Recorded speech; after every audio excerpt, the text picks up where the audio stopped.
We're gonna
Tom, are we ready? Tom, ready?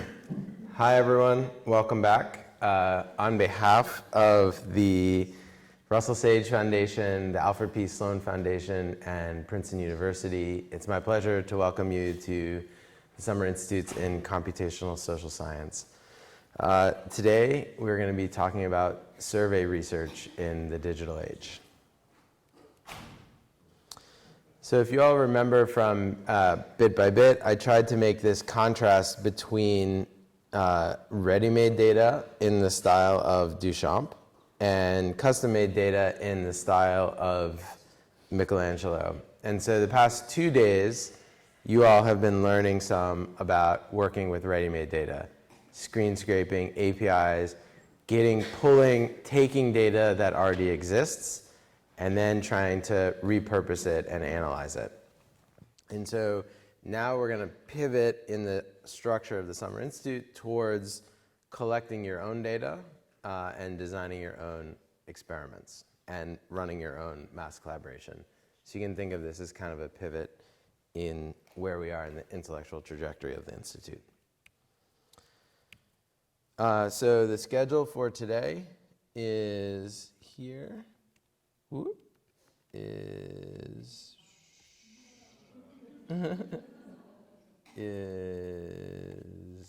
here.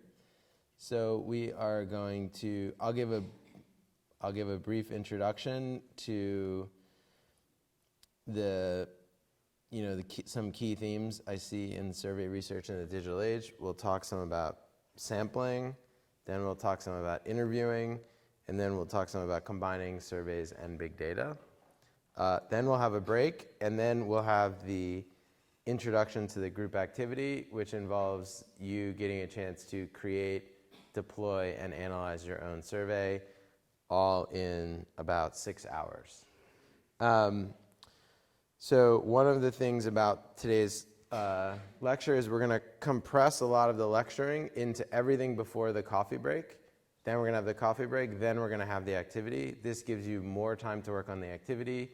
It gives you less time to do the lectures. And part of the reason I made that decision is when I often give lectures now, people say, oh, that just sounds like what you said in Bit by Bit. Like, why don't you say something different? And the answer is I can't. Like, that is literally, like, I thought as best I could, how do I explain this material? And I did that. And so that's how I think about it. So, so you'll notice that this bears a lot of similarity to Bit by Bit.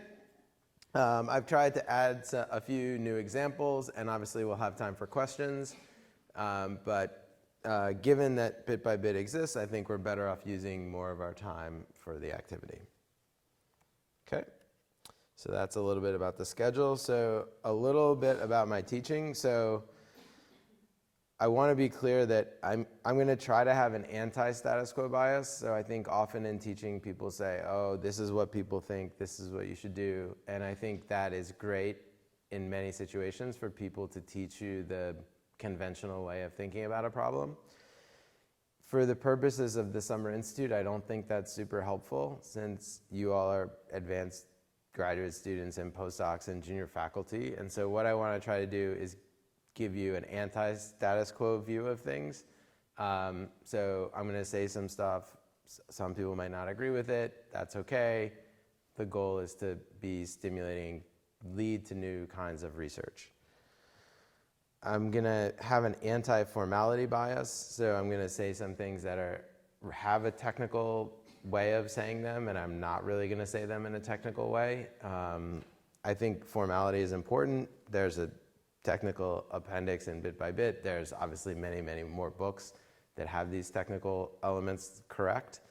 But here the idea is to communicate some ideas as clearly as possible that will then lead you to this more technical material.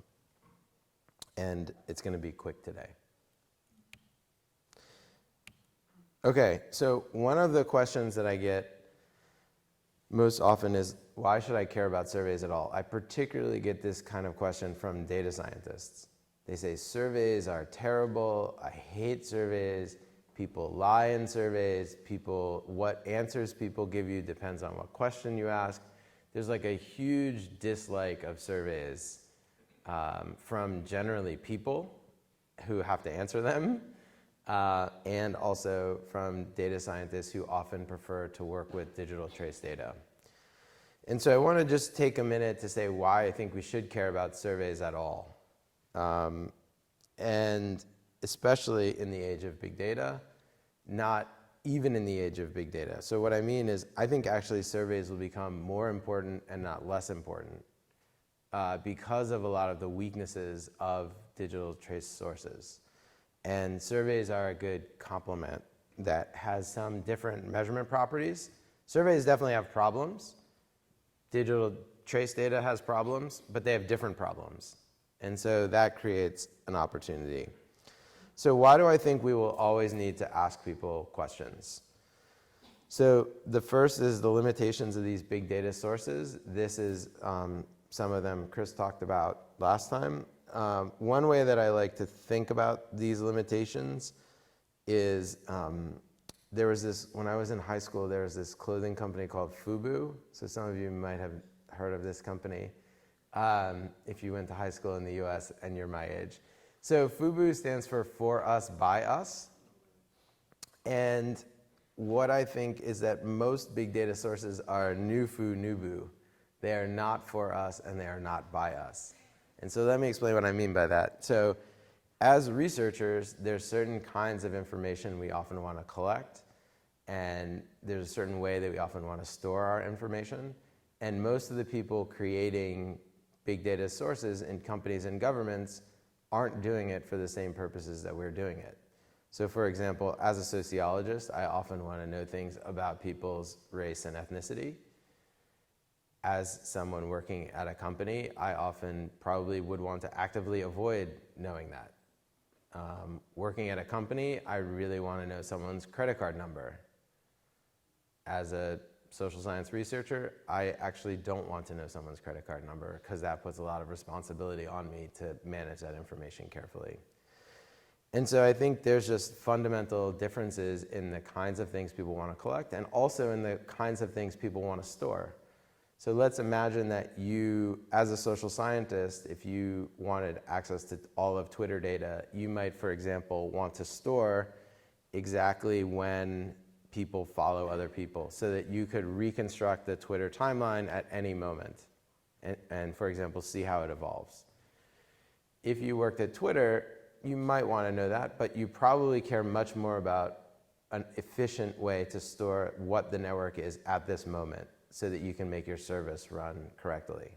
And so often I've seen there's been information that researchers, computational social scientists want to have that people at companies just didn't store because it wasn't their priority. Or they did store it, but it's in some data warehouse somewhere else and not well documented and so on.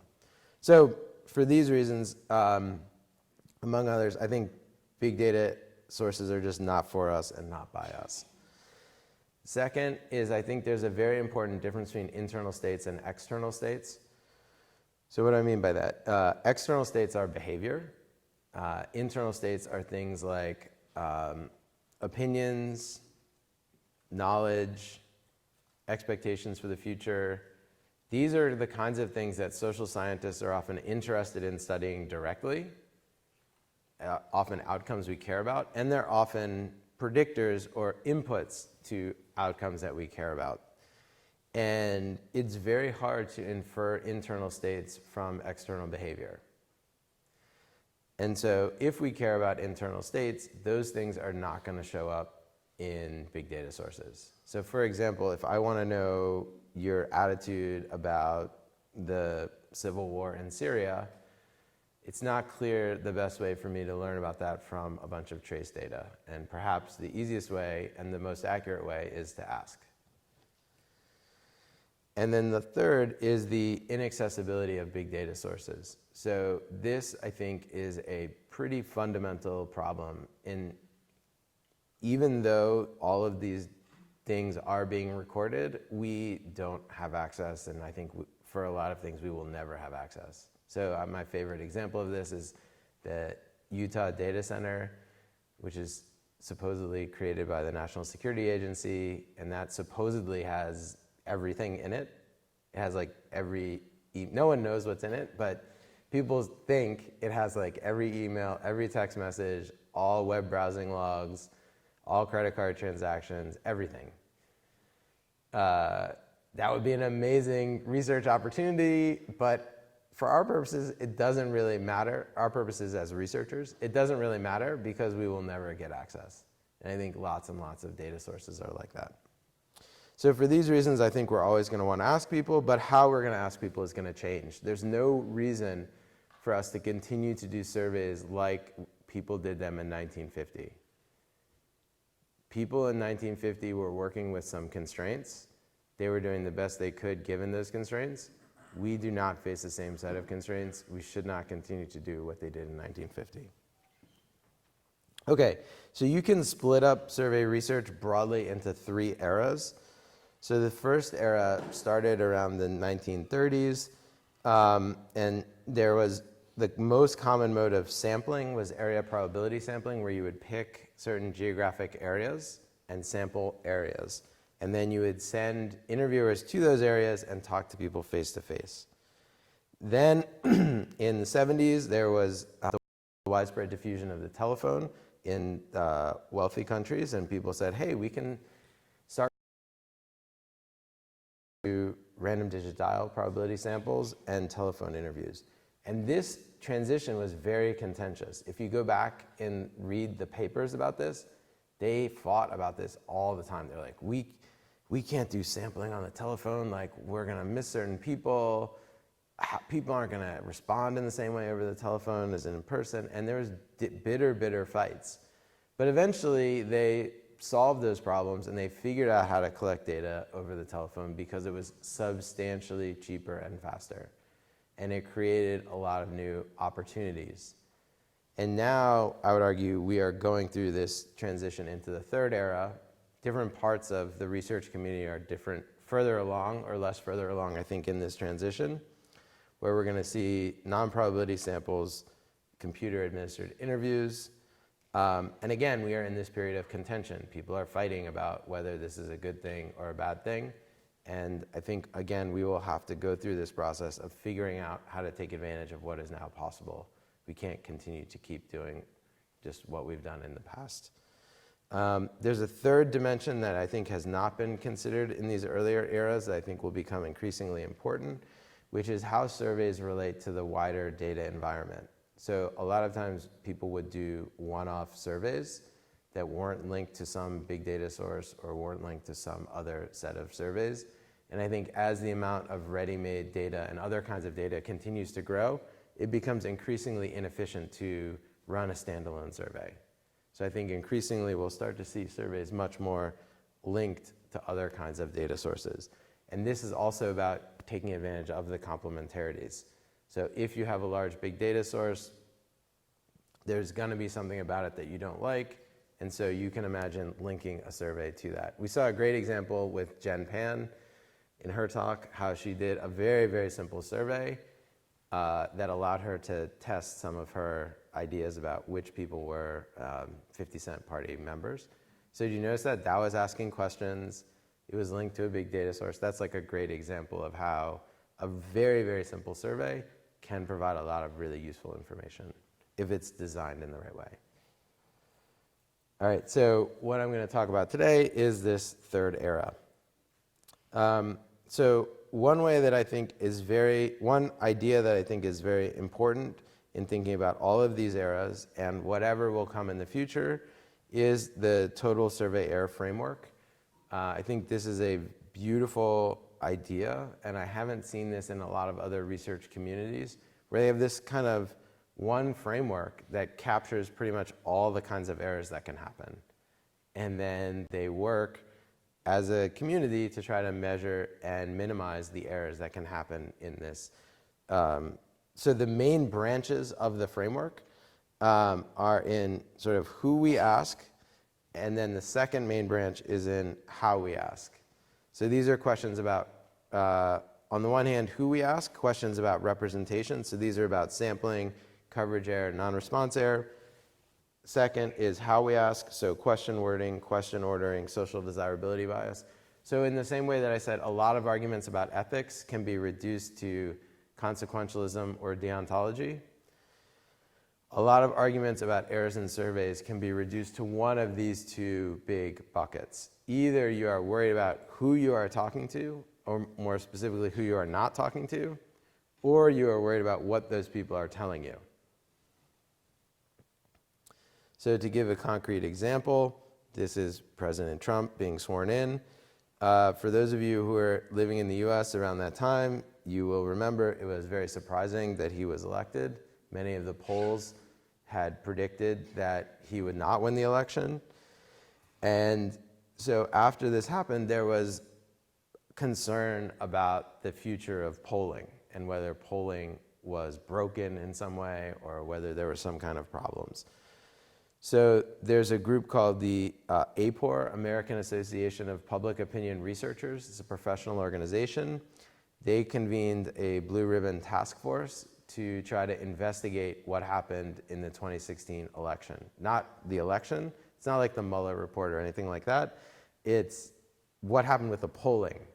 Is there some reason the polling was not successful here? And so thinking back to the total survey error framework, I'm guessing like you should be expecting it's going to fall into one of those categories, or perhaps both. So let's see what they found. So who we ask and how we ask. So here's what the Blue Ribbon Commission said. National polls were generally correct and accurate by historical standards. So they said, basically, in close elections, even a quite accurate poll could be wrong if you're right around the border. And I believe similar arguments were made about the polling leading up to Brexit. Then they say state-level polls showed a competitive, uncertain contest. So basically, this is saying like it was a really hard thing for us to decide. But we clearly messed up in Trump support in the upper Midwest. Now, here's the part that I think is most relevant to the total survey error framework. There are a number of reasons as to why polls underestimated support for Trump. The explanations for which we found the most evidence are, 1, real change in vote preference during the final week or so of the campaign. So this is actually not a problem with the polls. So the first thing that they list as an association of public opinion researchers is a problem that has nothing to do with them. They're like, we were perfect, people just changed their minds right at the end. So undoubtedly this happened some. We don't really know how much. Second, adjusting for overrepresentation of college graduates was critical, but many polls did not do it. So here is a question about representation, who we ask. So basically, there are different rates of response when you try to talk to people. And often those response rates vary by demographic group. And so in the US, college graduates were more likely to participate in these surveys, and so the pollsters had to adjust for that fact, and they did not do it sufficiently. And this idea of taking data from a group that's not quite the group that you want and then adjusting it, that's something that you'll get practice with this afternoon. And then finally, some Trump voters who participated in pre-election polls did not reveal themselves as Trump voters until after the election, and they outnumbered late revealing Clinton voters. So now here we have a question about what these people are telling us. It's a measurement problem. So you can see that for the polling related to Trump, you see 3 kinds of explanations. One is actually the quantity of interest changed, which is not related to a problem with surveys. One is about representation, who we ask, and the other is about measurement, what we learn from the people that we talk to. The problems with representation and measurement are ones that researchers have developed techniques to minimize. So there are techniques that you can use to adjust for non-response bias, and there are techniques that you can use to try to get people to answer truthfully to questions, even if they feel uncomfortable revealing that information. So these are not problems that no one has ever thought of before. These are problems where there are at least ideas we can try. Okay. So wrapping up, the total survey error framework helps us organize all of the things that can go wrong. I've mainly talked about the 2 top branches, but within those there are many, many more branches and many, many more things. It's a very useful framework for thinking for yourself and communicating with others. It also can help us think more clearly about why things can go wrong in the digital age. So I often hear people say, oh, people on Twitter are non-representative. It's like, that's a very non-specific concern. And so the total survey error framework can help us be more precise about the specific concerns that we have, which can help us address those concerns and communicate how we've addressed them to others. I'd recommend, if you want to learn more, this book by Bob Groves et al., which is all organized around the total survey error framework. They have chapters about the different parts. So are there any questions?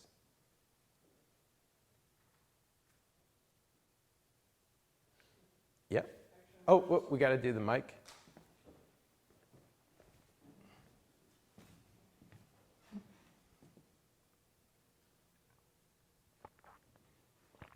Hi. So it's a question more related with the results of the report. Mm-hmm. Do you remember how they come up with the third conclusion? Because there is also an issue of people over-reporting their vote about who won the election. So how they kind of disentangle this effect to Yeah.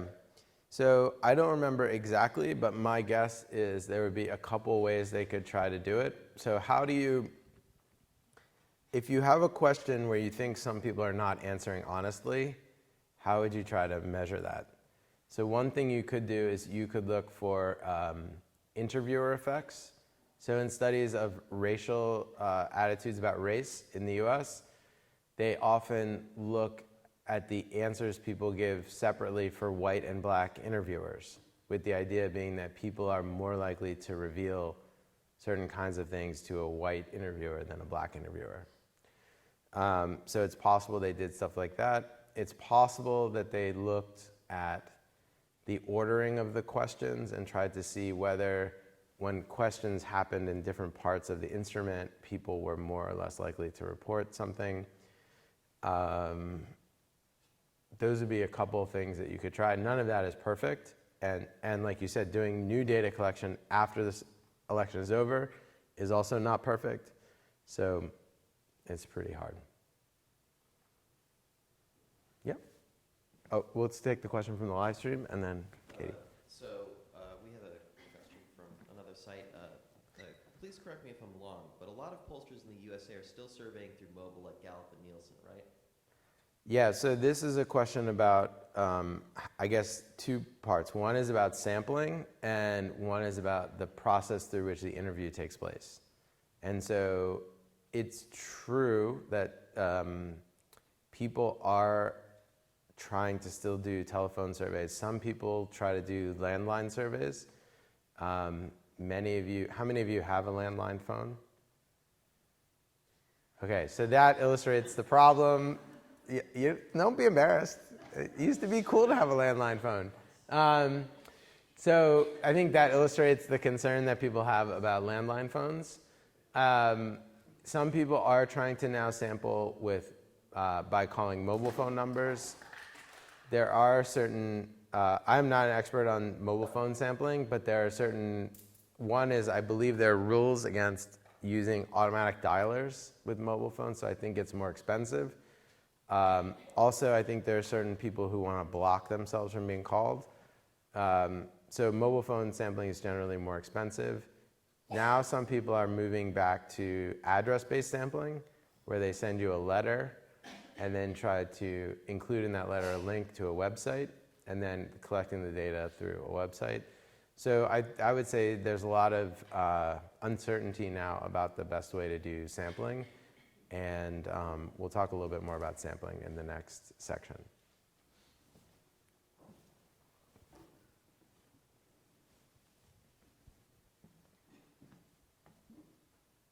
So when you report survey results, often you report like the margin of error, Mm-hmm.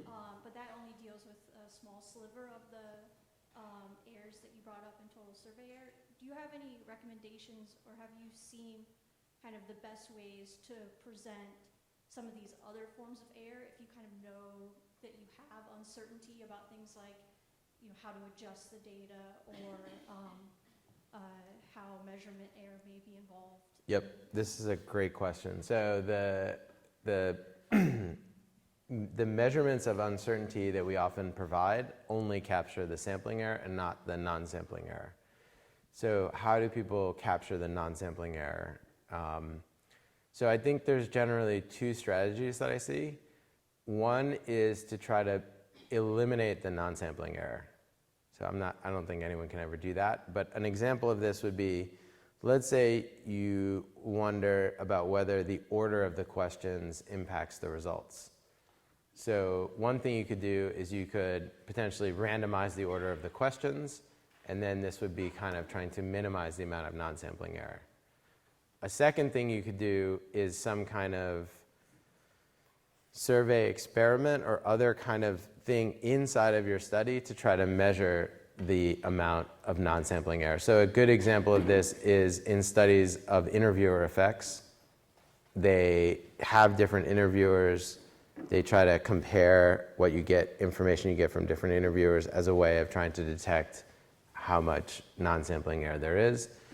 But really, there's not, the frameworks to do that are not very well developed. So you often see it in kind of either an ad hoc way, people try to use best practices to minimize it, or people do studies that are specifically focused on measuring it. And you very rarely see these studies of measuring non-sampling error mixed into an ordinary, widely deployed survey. Yep, Tom? What is your opinion of online panels that big survey firms such as Gallup, Zogby, et cetera, maintain? And do you think they're fairly representative, or are they made up of professional poll takers? We'll talk about that a little bit in the next section, but I will say it's very hard to say in general because they all differ and a lot of it depends on the details, and it's hard to know those details. A lot of the panels are a little bit opaque about how they do what they do, and so if I was trying to choose between a panel, I would be interested in how transparent they are about what they're doing. And if any panel claims to have a secret sauce, then I would probably not be very interested in that panel provider. And we'll talk more about what they're doing a little bit later. Yeah? We'll pass the mic.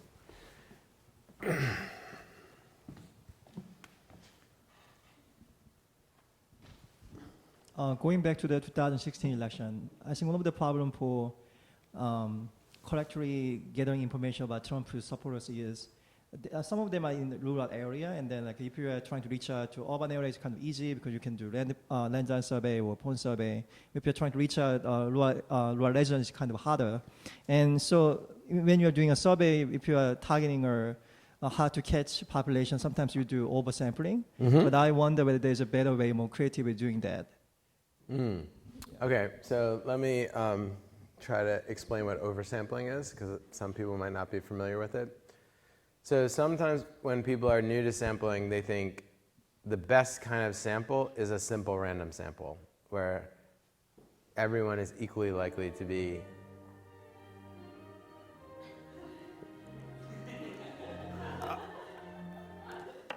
I know what that was. I really did not time that to be like that, but I fixed. You'll find out later in the day. Okay, where was I? Oh yeah. So simple random sampling. So it turns out that simple random, you can often do better than simple random sampling, where better means lower variance in your estimates. And so one technique that people often use is called oversampling, where if you're particularly interested in certain groups, you collect more people in those groups, and then so then your sample doesn't look like your population, and then you can adjust for that fact by reweighting the data when you make an estimate. So in studies in the US, we often use oversampling if we want to have enough cases in, let's say, each race ethnicity group. So if we do a simple random sample, we won't have very many people in those groups. But if we oversample people in those groups, then we'll have enough to make more accurate estimates about people in those groups. So if the question was something about rural people and whether we could do different kinds of oversampling for rural people, and I think that is definitely a possibility. I think in general, though, it's a good point to remember that if we think about differential access, it's not always based on demographic characteristics. It can be based on lots of other things. So it can be based on where people live. For a lot of online data sources, it's often based on how much access people have to the internet and the broadband and like the connection speed. So my guess is that you would see underrepresentation in a lot of big data sources among people who have limited access, or, fast access to the internet, which includes a lot of rural people as well. Okay? So let's move on to the next chunk, because a lot of these questions were about sampling, and that's the topic that we are going to discuss next.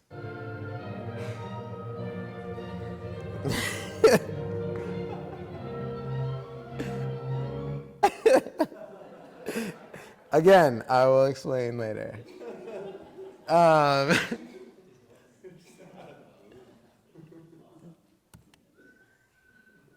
right, so on to sampling.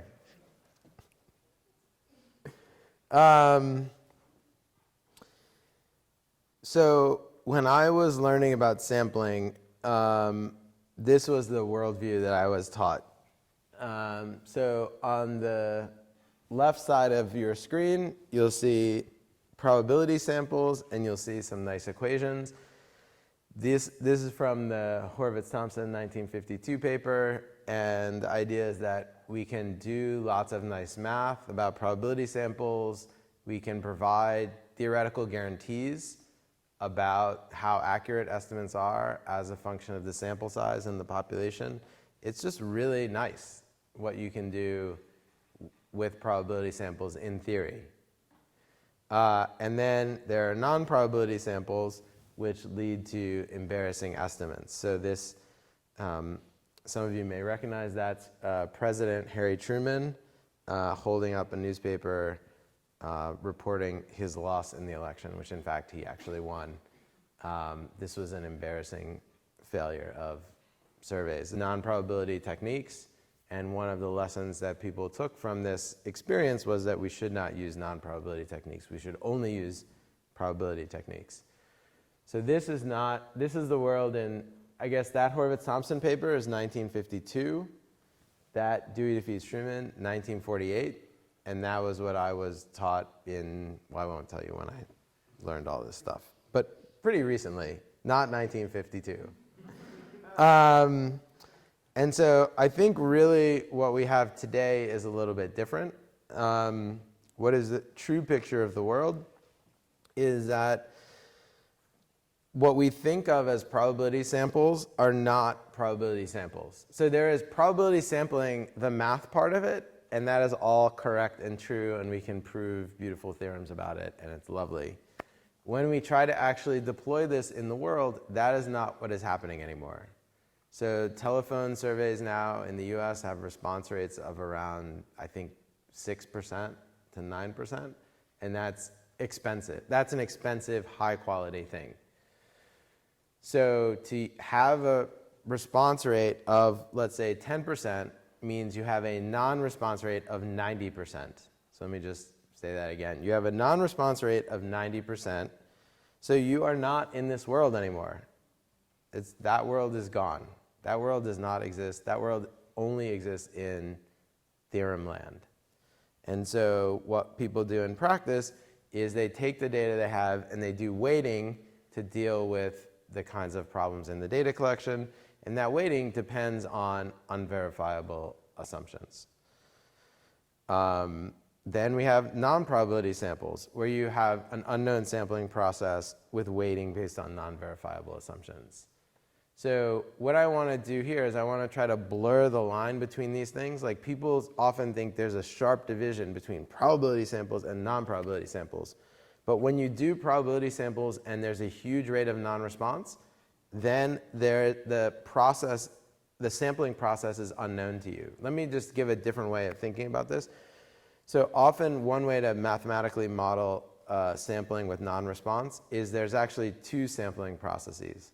So one is controlled by the researcher. So let's imagine I have a random number generator here, and I randomly pick some of you to be in the sample. That is under my control, and I understand how that happened, and so I can adjust for that in my analysis if every one of you responds. Now, if you all don't respond, let's imagine you have your own random number generator to decide whether to respond or not. That random number generator is outside of my control. Your random number generator is outside of my control, and it's outside of my awareness.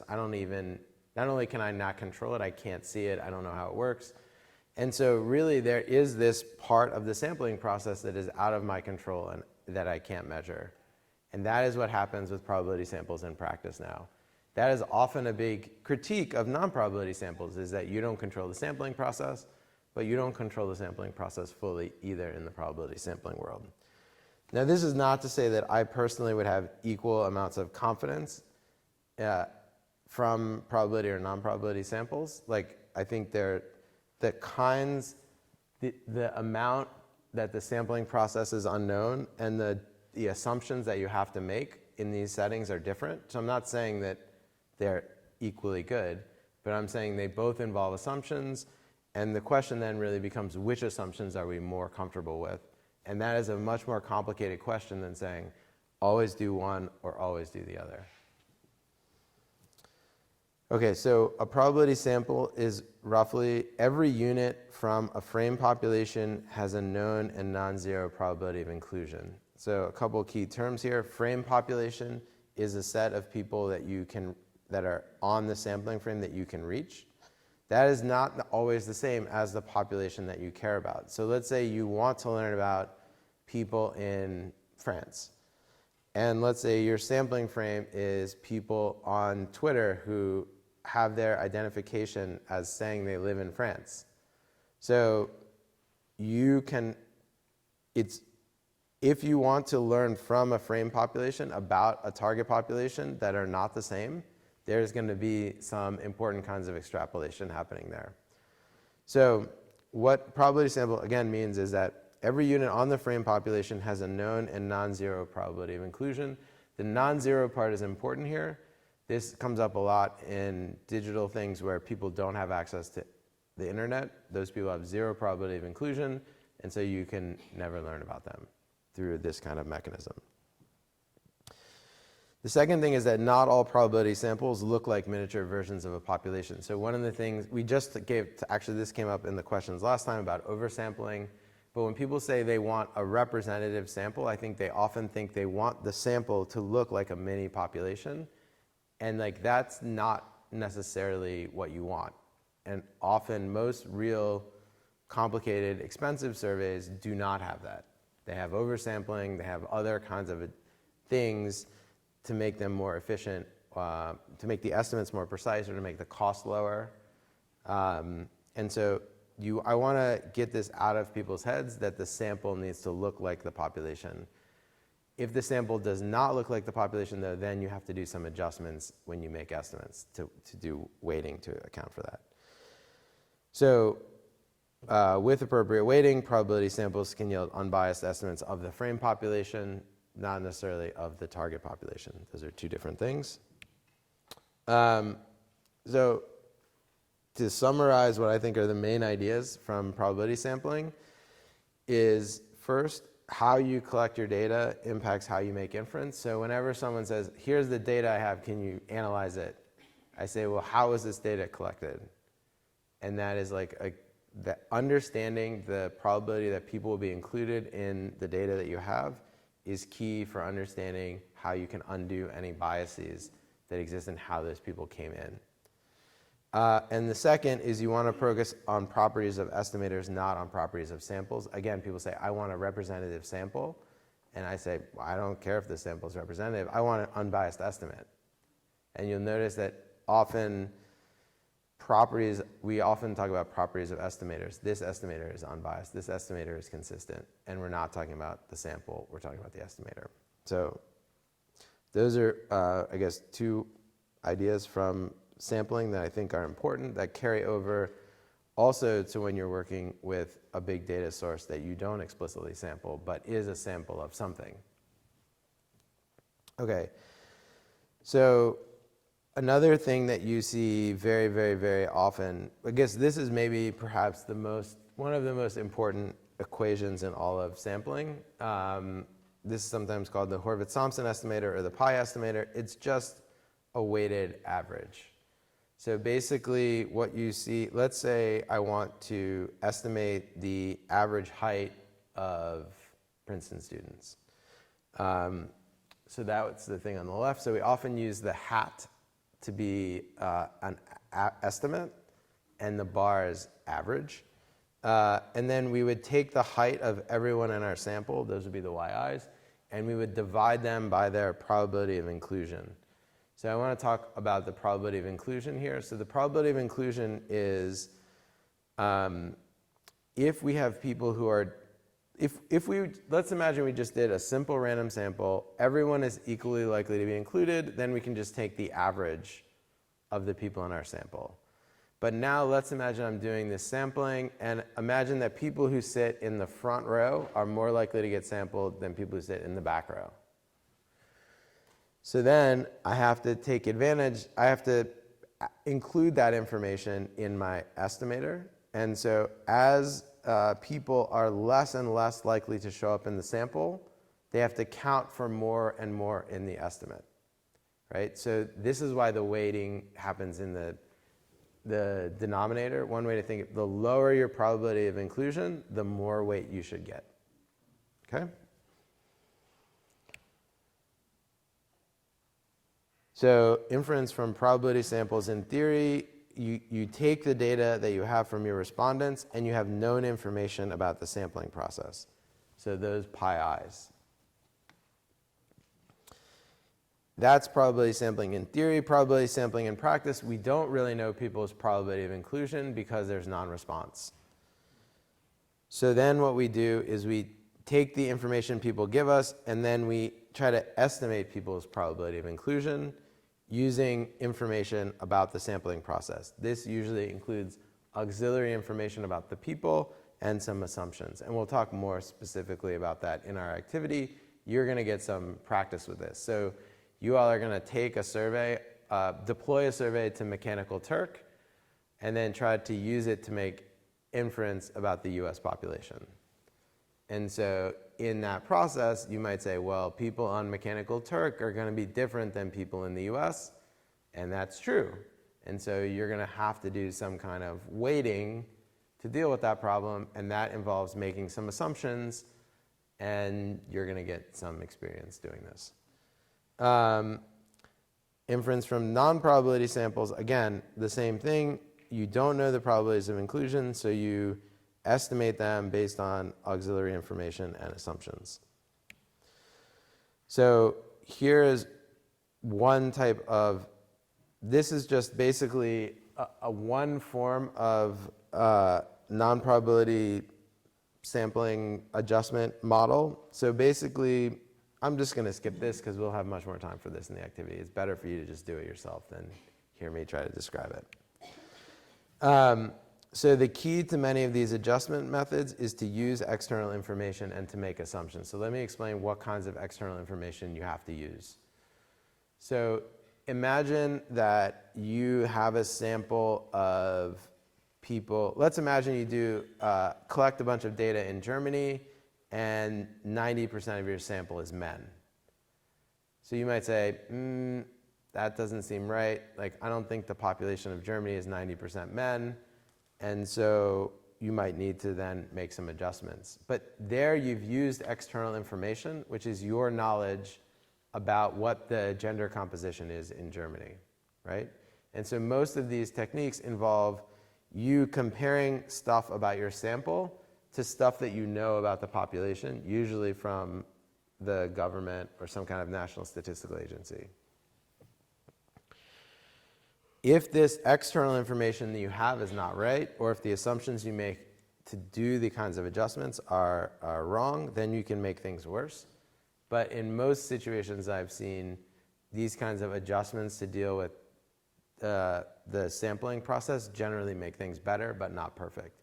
So when Brandon Stewart yesterday was talking about shrinking as much as possible the bias, like that's a good way to think about it. You're not going to eliminate it, but you're going to make it smaller. So let's give an example here where imagine you want to estimate the average height of Princeton students. We can assume that 50% are male and 50% are female. You stand outside of Lewis Library and you recruit 60 Princeton students. 20 of these students are male and their average height is 180 centimeters. 40 are female and their average height is 170 centimeters. So what is your estimate for the average height of Princeton students? So this is the think, pair, share. So I want everyone to think about it, then talk to your neighbor, and then we'll come back and have a vote about what your estimate is. Okay? So everyone think for 10 seconds. I've got a clock up there, so I'm going to really do 10 seconds. 10 seconds is a long time. I'll be quiet.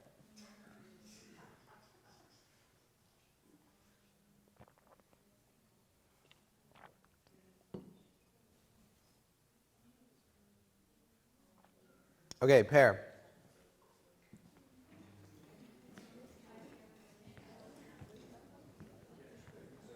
Talk to your neighbor. Talk to your neighbor.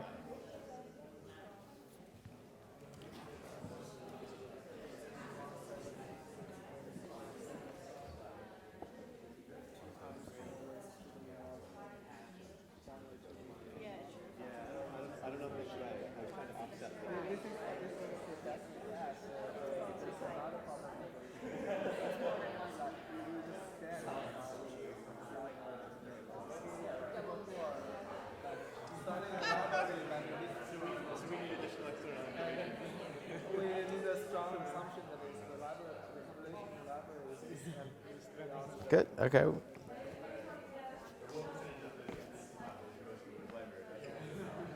Okay.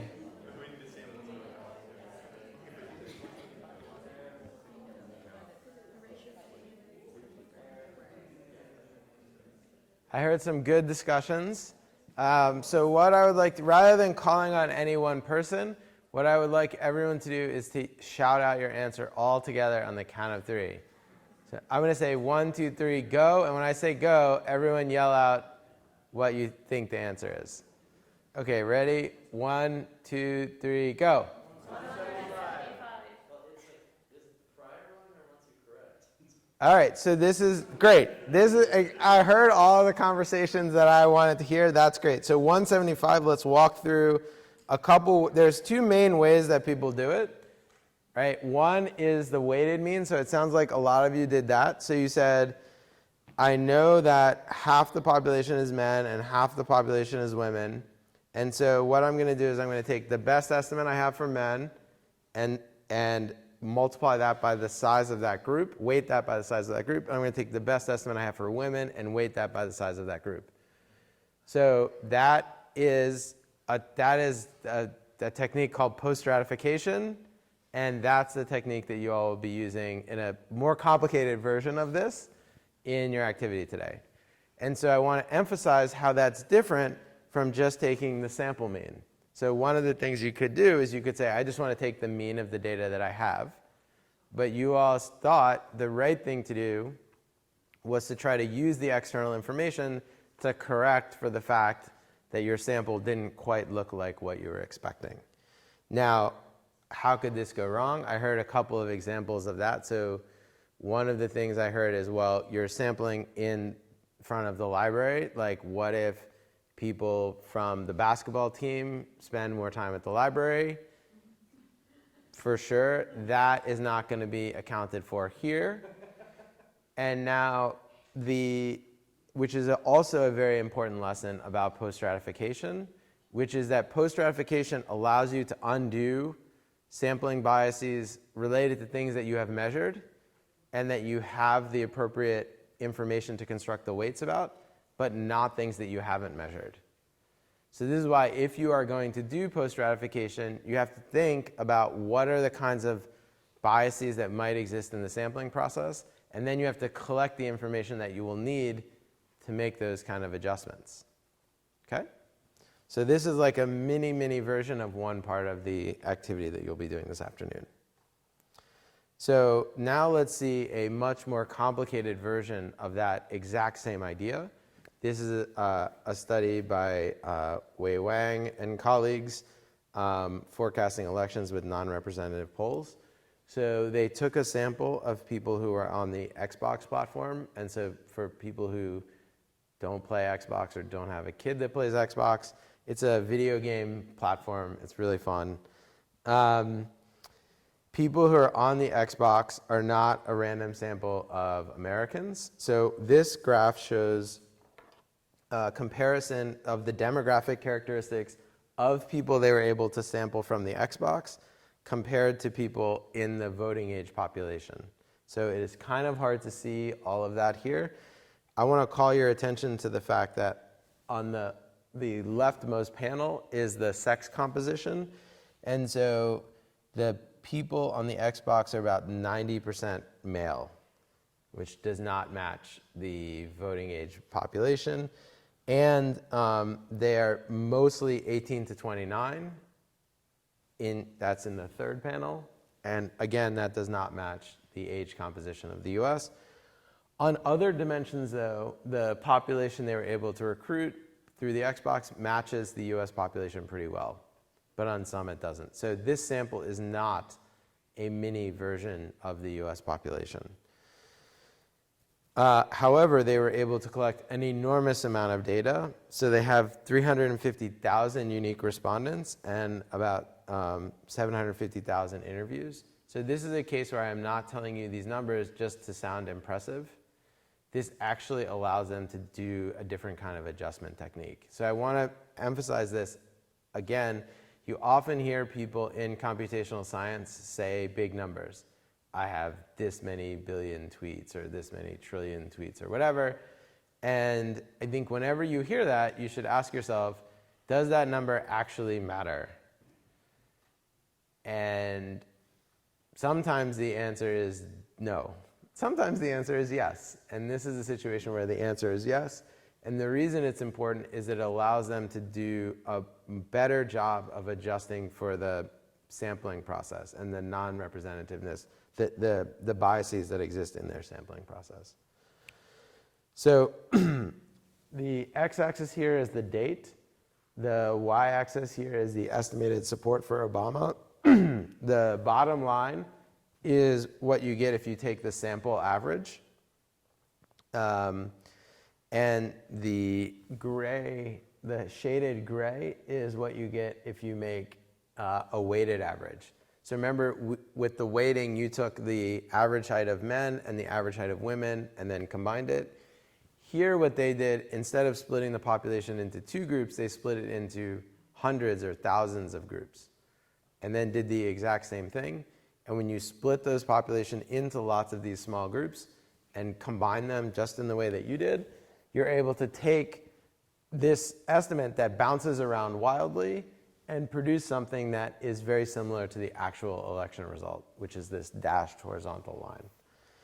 You can also see the other line there that's labeled pollster.com. That's the average of a large number of telephone surveys.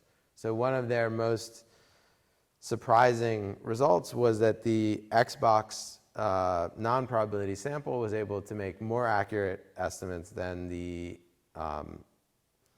telephone survey that was based on probability sampling in practice. Again, if it was probability sampling without all of the problems of the world, then it would work perfectly. But that does not exist. That is not a possible thing that we can do, is perfect probability sampling. If you can do perfect probability sampling, do that. Like, this whole conversation is over. But if you can't, and you probably can't, then you're in this murky world where it really depends on the details. So this is a very exciting result to me, and I think it shows that if we work with non-probability data, we don't have to go back to 1948. It's not always the case that we're going to have a colossal, embarrassing failure. But the techniques that they used here are not the techniques that people used in 1948. A much more complicated way of dealing with the data to make the estimates come out and have good properties. So this is an inspiration for the activity that you'll do later today. This study, they said, we did this on Xbox with an enormous sample. Could we do it on MTurk with a much smaller sample? And that's what you'll get to find out later today. So now I want to just give one also thought about the future and what I think the world is like today and what I think the world will be like in the future. So the x-axis here is cost, and the y-axis is error. And so I want to emphasize, actually, even by drawing the axes like this, I've already made an important decision. So first is I've put cost in the picture. And I want to emphasize how important I think that is for us as researchers. So how, like, often we only care about error, minimizing the error. But again, if we can, that ignores cost, and cost is inherent in how surveys work, right? Like, we could do a whole census. That would be the best, that we should talk to everyone. But we don't, because we say the trade-off between costs and errors is not appropriate. Like, if we talk to 1,000 people, we can get almost as accurate an estimate at substantially cheaper price. Like, baked into the way people do think about surveys is a trade-off between costs and errors. So Bob Groves has this fantastic book called Survey Cost and Survey Errors. And it's all about how we make these trade-offs in all different parts of surveys. But then when people want to introduce non-probability sampling and get potentially higher errors at potentially much lower costs, people say, oh, we shouldn't focus on costs. We can't focus on that. So anyway, cost, very important to consider. So I think right now, what we would like to be is in this bottom corner where we have low error and low cost. Now, I think non-probability samples right now are generally more error and less cost than probability samples in practice, but I do think there is some overlap there. So I would not say that one is always dominant of the other on either of these dimensions. And I think in the future, this is the way things are going to go. So I think we're going to see the trends with probability samples in practice are really, really bad. Non-response rates go up and up and up. Costs go up and up and up. This happens on telephone surveys. It happens on face-to-face surveys. It happens on commercial surveys. It happens on government surveys. The evidence of this is very strong, and the trajectory has been going on for a long, long time. Non-probability sampling, the trajectories are less clear, but even in the short amount of time that I've been watching this field, you've seen a lot of improvements in how a lot of the online panels work. You've seen people developing new techniques for interfacing better with people through digital platforms. So I think increasingly we're going to see lower costs and lower errors for these non-probability samples. So this is sort of the way I think the field will be moving in the future. So to wrap up, samples do not need to look like mini populations. The keys to making good estimates is for the estimation process to account for the sampling process. And that requires you to understand the sampling process. And that's the hard part. There's not a bright line difference between probability sampling in practice and non-probability sampling. And to learn more, these are two books about sampling that I would recommend. The Lore book, I think, is a little bit less technical. The Sarndal book is a little bit more technical, and I think both are really good. Any questions? Yep. Let's start with the live stream. Got a couple from the live stream here. First from Jorge. For the Xbox paper, did they repeat the survey several times? How did they estimate the percentage points for all those dates? Yeah, so the survey was running all the time. And they were treating the data. I believe what they did is they treated the data up to that point and made an estimate. And I think they had some kind of weighted average where they counted old data a little bit less than they counted the most recent data. So the survey was running all the time. And then our second question from Kieran. Is there a level of disproportionality across some categories at which we should be concerned that the categories are poor reflection of that section of the population? So in the Xbox example, maybe we have 10% women that are extremely non-representative of women in the population in terms of attitudes. That's a great question. So I want to say a couple things about this question. So first, even the categories that we make are not, like we say, are not homogeneous. Right? So not all men are the same, not all women are the same, not all white people are the same, not all Hispanics are the same. Everyone's different. And so when we create these categories, there's always an important consideration about whether there's heterogeneity within that category and whether you have the information you need to do post-stratification on that. So maybe that women that play Xbox have different political attitudes than women who don't play Xbox. And so I think it's a good rule of thumb to think if your sample is so very, very different than your population, it's good to wonder, let's say it was like 60-40 men and women on the Xbox, then you might say, well, I'm not so worried that those 40% of women are really different than other women. But now let's say it's like 95-5. And so then you might say, well, maybe those women are really different. And so I think it is a very good idea to think, as a rule of thumb, if the sample composition is very skewed, we should really think carefully about whether we're adjusting for all the things that we need to be adjusting for. The second thing I want to say is that as people in the group, let's go back to the height example of students at Princeton. Let's imagine there was just one. I think in the sample there was 40 men and 20 women, or maybe it was the other way around. The other way around. So there was 40 women and 20 men. Let's imagine there was only one man. That man would then have a huge impact on the estimates. So that person would get a lot of weight. And that is unstable. And so one of the things you always want to watch out for is if there's a lot of variability in the weights, that's a bad thing. And so there's a great example from the 2016 election. There was one poll that found Trump had very high support among African Americans. And this was because there was one African American man, I believe between 18 and 29 in the Midwest. And he was the only respondent they could get in that category. And so his weight was like 300,000 people. And so from a statistical perspective, we can understand why that is.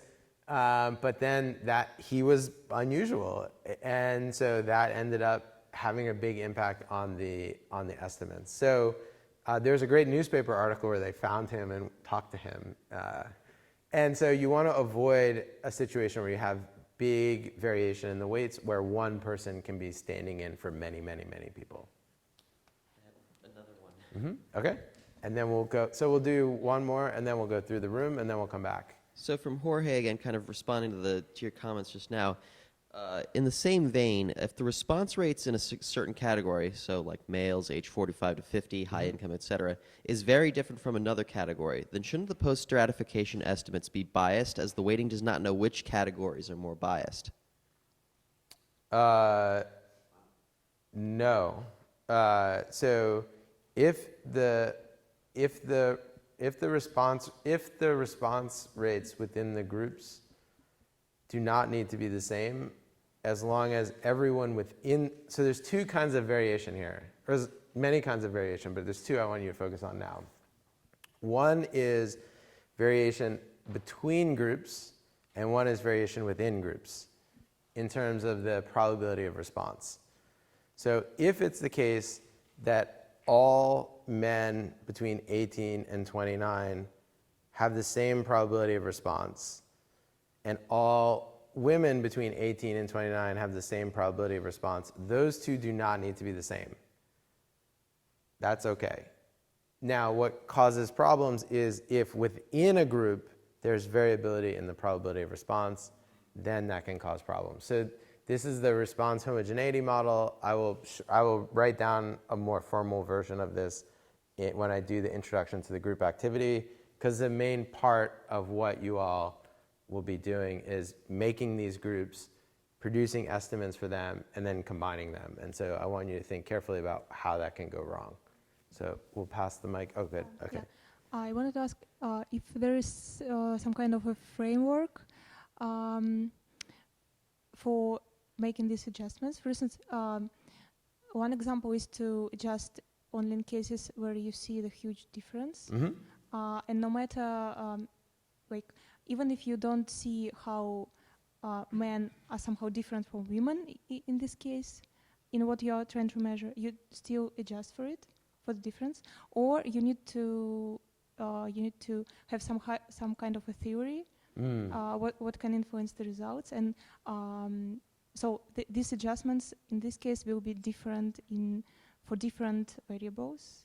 Do you see what I mean? Yeah. Yep. Okay. So there's a couple good issues in there. So I definitely think you do need a theory to decide what variables you want to try to adjust for. Because you have to have some understanding of the possible biases in the sampling process that you might be trying to undo. So theory is maybe a strong word. I think you have to have some intuition or domain knowledge or some understanding of the population you're working with. The second thing is, might you want to use different adjustment techniques for different outcomes? So in a survey, we often collect many questions, so we often make many estimates from a single survey. It's true that you can do different weighting for different survey questions, and that has to do with for reasons I will show you a little bit later, you might want to do that from a statistical perspective. In practice, I very, very, very rarely see that. I often see people make one response model and they keep that for all of the outcomes. I think that's largely done for practical reasons and also for communication reasons. So if you say, here's the model I used for this question, here's the model I used for this question, it gets very complicated. Okay. Yep.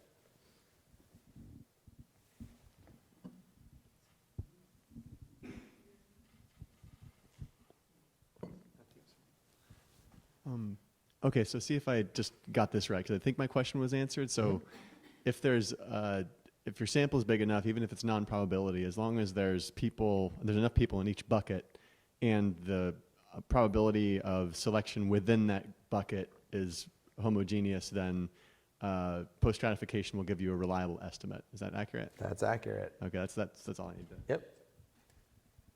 So my question is, if we really want to have an unbiased estimator, for example, the Horvitz-Thompson estimator usually has a very high variance in practical, and I know there is some other estimates like Hayek estimate, which is a little bit unbiased but have much smaller variance. So maybe I'm thinking if we can just have a go like trying to minimize the mean square error instead of just focused on the bias. I love this question. You can see me smiling as you're asking it. So this is, I think, a great question. Let me try to provide a little bit of context here. So I think for social scientists, we are often trained that the property that we care about is unbiasedness. And let me just briefly, that means in expectation, it will give you the right answer. Sometimes it can be way too high. Sometimes it can be way too low, but we just want, on average, to give us the right answer. So in data science, that's often less often thought of as a criteria. Often their kind of default criteria is lower mean squared error. So mean squared error is how close is your estimate to the truth. So you could see, like, as social scientists, we often say we want unbiased estimates. And data scientists often say we want estimates that are close to the truth. These are very different starting points, actually. They're both totally reasonable. And so what you often see is that some techniques that might be unbiased might actually give you estimates that tend to give you estimates that are far from the truth if they have high variance. And so there are techniques that allow you to introduce a small amount of bias to decrease the variance a lot. So this kind of bias-variance trade-off shows up a lot. We'll see that also in some of the other days. And I think it's a great question, and I think it depends on how you're going to use the estimates and what community that you're going to be working with. So if you're going to be trying to publish this in, or not just about publishing, but if you're going to try to communicate this to an audience of survey researchers, they're used to being very concerned about unbiasedness. And so you're going to have to at least be thinking about that and being very explicit about why you're introducing bias and how much the gains you get from that are.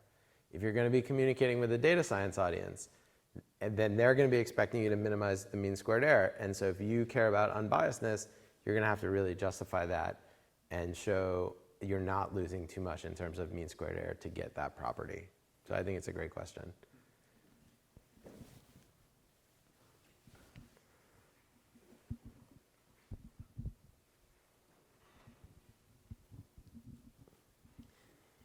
So there's no reason you couldn't use post-stratification with even a profoundly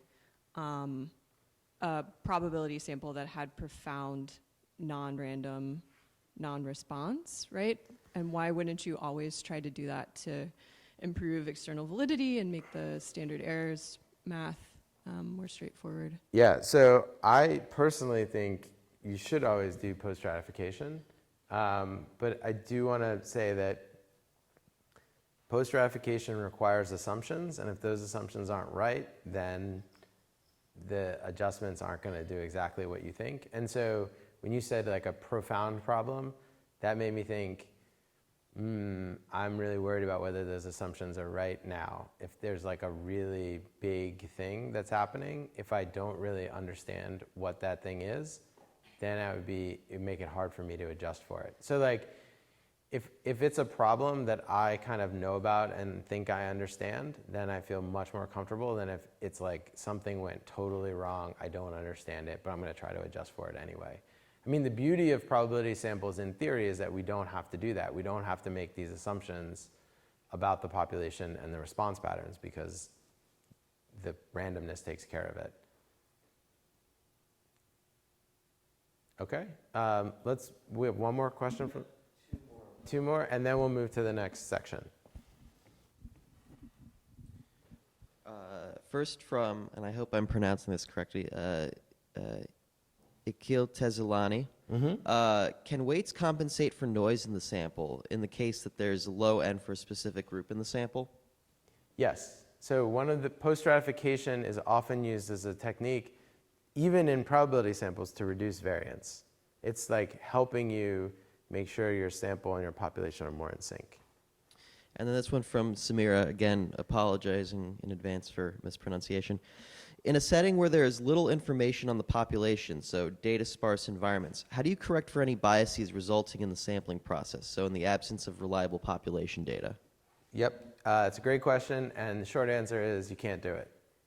I mean, post-stratification requires you to have known quantities that you can use for the adjustment. So imagine if you didn't know that Princeton was half female and half male students. What would you do? Can't. It's hard to know.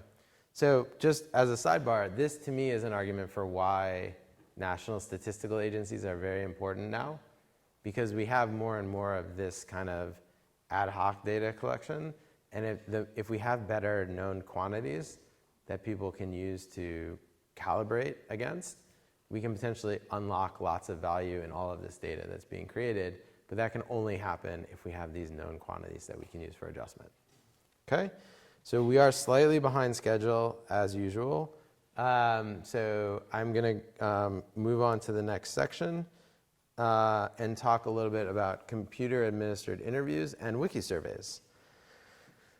So in the past, a lot of the interviews that were done were either face-to-face with people talking or through the telephone with people talking. And I think increasingly we will have surveys administered by computers. This enables us to do change. So it enables us to do new kinds of interfaces and interactions with people. And it requires us to change. So we cannot take something that was designed for people talking to each other and just put that online and expect that to work as well. So my favorite example of this is when they first came out with TV, They had radio soap operas before they had TV, and they took a TV camera and they put it right in front of people doing a radio soap opera. And they said, now we have a TV soap opera. And you do not. You have a radio soap opera put on TV. And I think a lot of what we have is we have face-to-face surveys put onto the telephone and then put on online. So like, what would it look like if we thought about what a computer administered survey would look like if we had never seen these other kinds of surveys? So I think it might look something like this. So this is kittenwar.com. So if you go to Kitten War, you will not hear anything else I say. Because you will see 2 pictures of really cute kittens.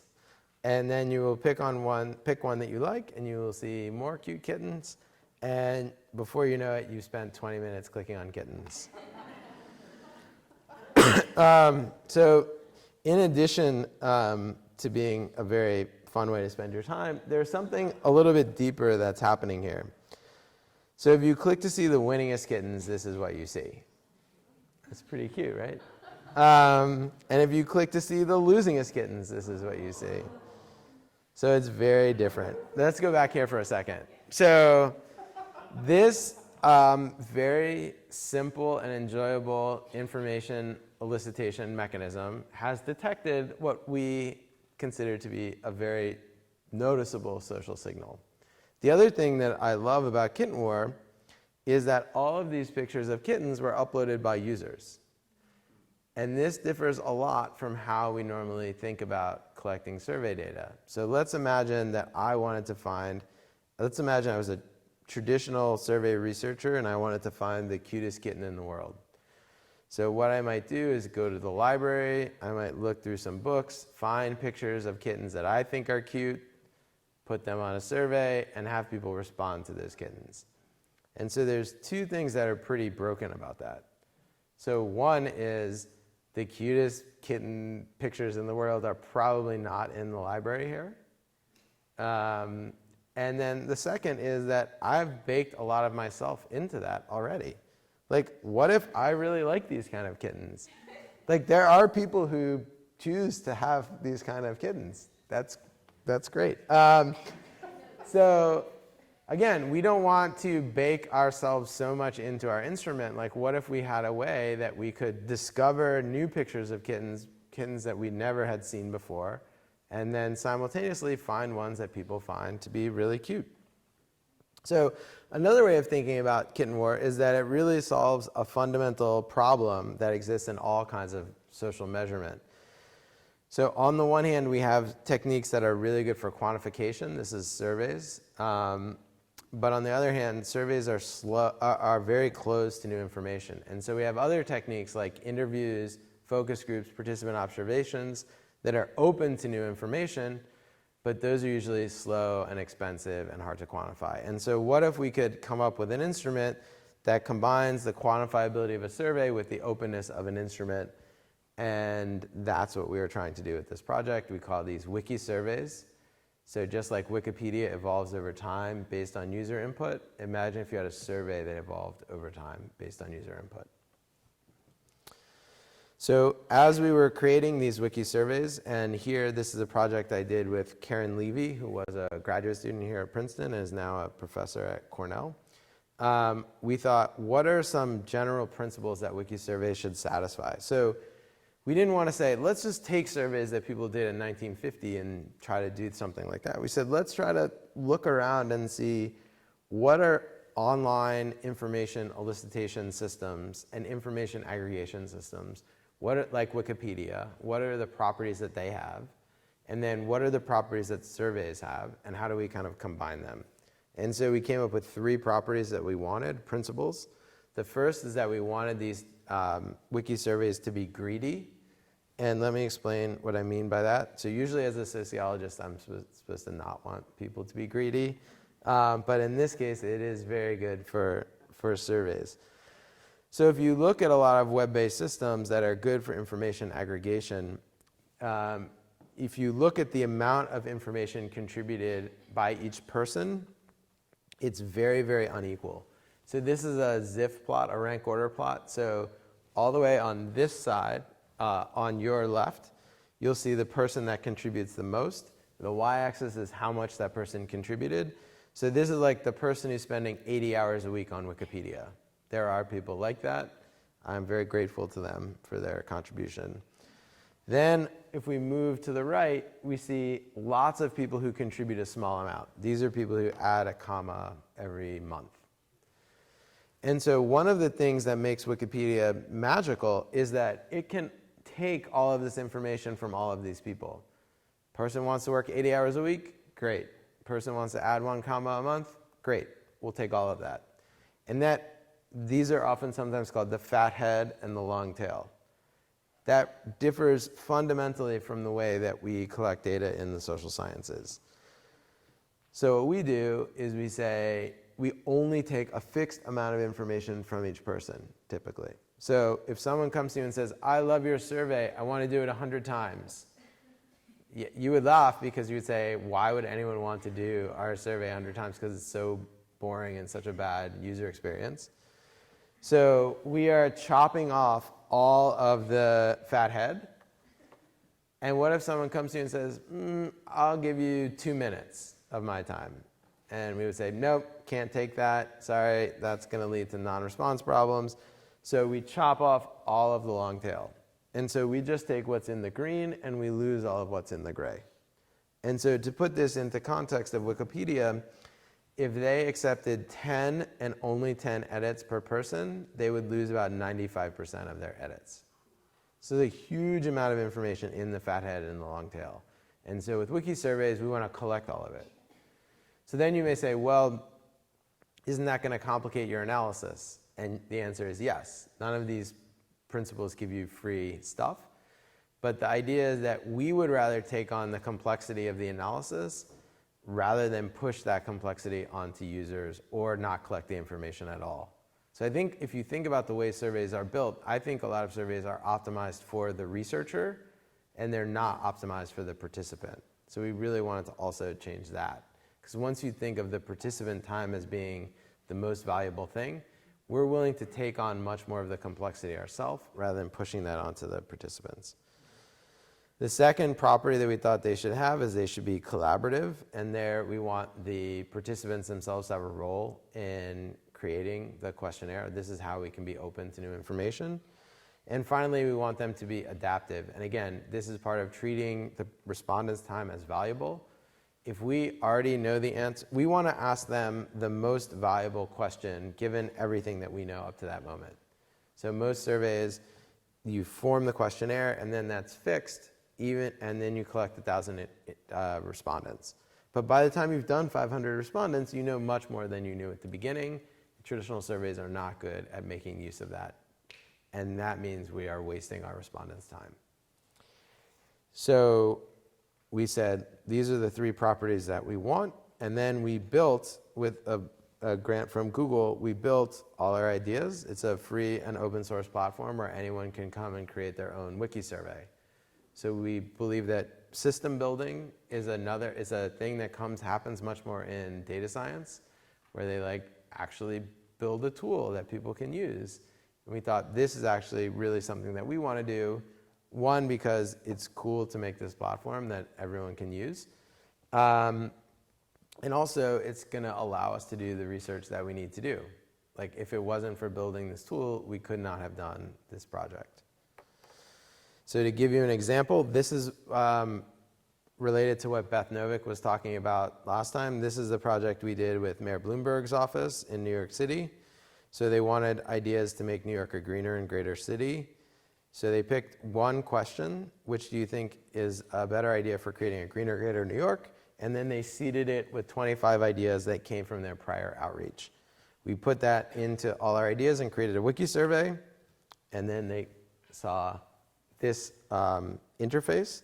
A visitor would choose between 2 randomly sampled ideas, and then they would choose again and again. And so it's basically like kitten war for ideas. Then also at any time, anyone can add their own idea, that big green button, which would then go into the queue to be voted on by others. in many of these applications, there's often a moderator to make sure that people don't upload things that are inappropriate. Also, at any time, anyone can view the results. So it's much more transparent than a normal survey. So normally, survey creators get information, and then they don't ever share that information back. So you'll notice, like, the way we do, like here, anyone at any time can view the results just in the same way that the survey creator can. So what is actually happening? What is the thing that we are estimating from this? So this is discussed in much more detail in the paper. I'm just going to give you a quick summary.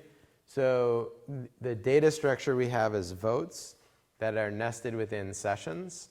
So a session is roughly like a person, but we don't know that these are, one single person could create multiple sessions.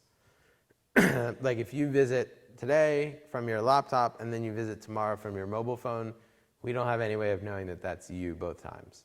We could build extra infrastructure to do that, but right now we don't have that. So you see this, in the first session, the person saw item 4 versus item 1, and they picked item 1. That's the data structure we have. The thing that we want to estimate is we call the opinion matrix, which has one row for each person and one column for each idea. And it's the amount that person I likes idea K. So this is a huge matrix. Often we have thousands of sessions and hundreds of ideas. And most people don't actually ever see most of the ideas because there's hundreds of ideas in these wiki surveys, and most people don't give hundreds of responses. So to take that data and estimate that matrix, there is a bunch of modeling assumptions. So basically, we make some assumptions about the distribution of opinions. We make some distribution assumptions about how people vote, given their opinions. And then we find the parameters that are most likely given the modeling assumptions that we've made and the data that we observe. Then, I should say there's a second step, which is that opinion matrix is not interpretable. It's too big. It's measured, it turns out it's measured on a probit scale, which is also not very understandable to people. So then we have a second step where we reduce that opinion matrix to a different summary statistic, which is the probability that this idea will beat a randomly chosen other idea for a randomly chosen person. We can simulate that out of this opinion matrix. It's a data reduction step to produce something that is interpretable to a user of the tool and a stakeholder who's collecting the data. So this is, again, the question they had in some of the seed ideas. They recruited a bunch of people through Twitter, Facebook, and so on. This is not a random sample of people in New York, for sure. There's nothing that would prevent you from doing this with a random sample if you're willing to pay for that. So I want to emphasize, again, an online survey platform does not always mean not probability sample. In this case, it does, but these are really two separate things. Who you ask and how you ask are separate. So we had about 30,000 responses and 464 ideas uploaded. So what this graph shows you, this is like the cartoon that I showed you from Wikipedia, but this is real data now. So you see that the person who contributed the most contributed about 800 responses. And there are a large number of people who contributed a small number of responses. So we had talked about the fat head and the long tail and designing to enable that. And here we see that's the kind of information that we were able to collect. In the inset graph is for the number of ideas uploaded. So there again, you see a fat head and a long tail. One person uploaded 50 ideas. A number of people uploaded more than 5. And so we're able to get this greediness in both of these things. So here are the results. So the x-axis here is the score. It goes from 0 to 100. And again, this is the probability that a randomly chosen idea will beat a randomly chosen other idea for a randomly chosen person. All of the ideas that are written in blue with the solid circles, those were uploaded by users. So 8 of the top 10 ideas were uploaded by users in this case, And this to me is like the most important graph because it shows the value of being open to these new things. These are things that get uploaded and score really high. Those are the kind of things we want to learn about. Now, you may wonder, what are these things that are so great that the mayor's office didn't know about? So we did interviews with the people at the mayor's office, as well as a number of other Wiki Survey creators, because this pattern we saw consistently across lots of Wiki surveys. Uploaded ideas scored better. So what are the kinds of uploaded ideas that score well? So one is, we found they fall into two categories. One is called alternative framings. So this is an example of an alternative framing. Keep NYC's drinking water clean by banning fracking in NYC's watershed.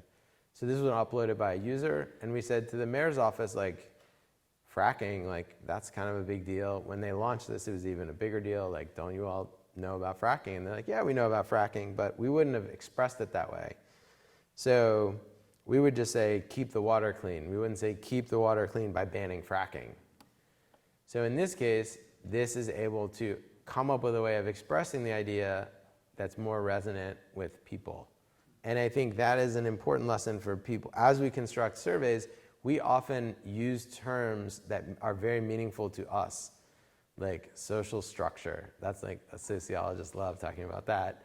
And like, to us, like, I had a whole question on my general exam about what does social structure mean. And like, yeah, like, we can have a whole lunch table talking about what that means. And it's pretty clear that most of our respondents do not think it doesn't mean the same thing to them that it means to us. And so when we have surveys that are based on theoretical constructs that social scientists have debated for years and years and years, you can be pretty sure the respondents don't know those things. And so having the respondents express them in their own language can be very helpful. The second is actually novel information, things that they did not know about. So plug ships into electricity grids so they don't idle in port, reducing emissions equivalent to 12,000 cars per ship. So you may say, wow, that sounds pretty neat. And that's what the mayor's office said. Then you might say, well, is that actually true? And it turns out it's not quite true. But it's not quite false.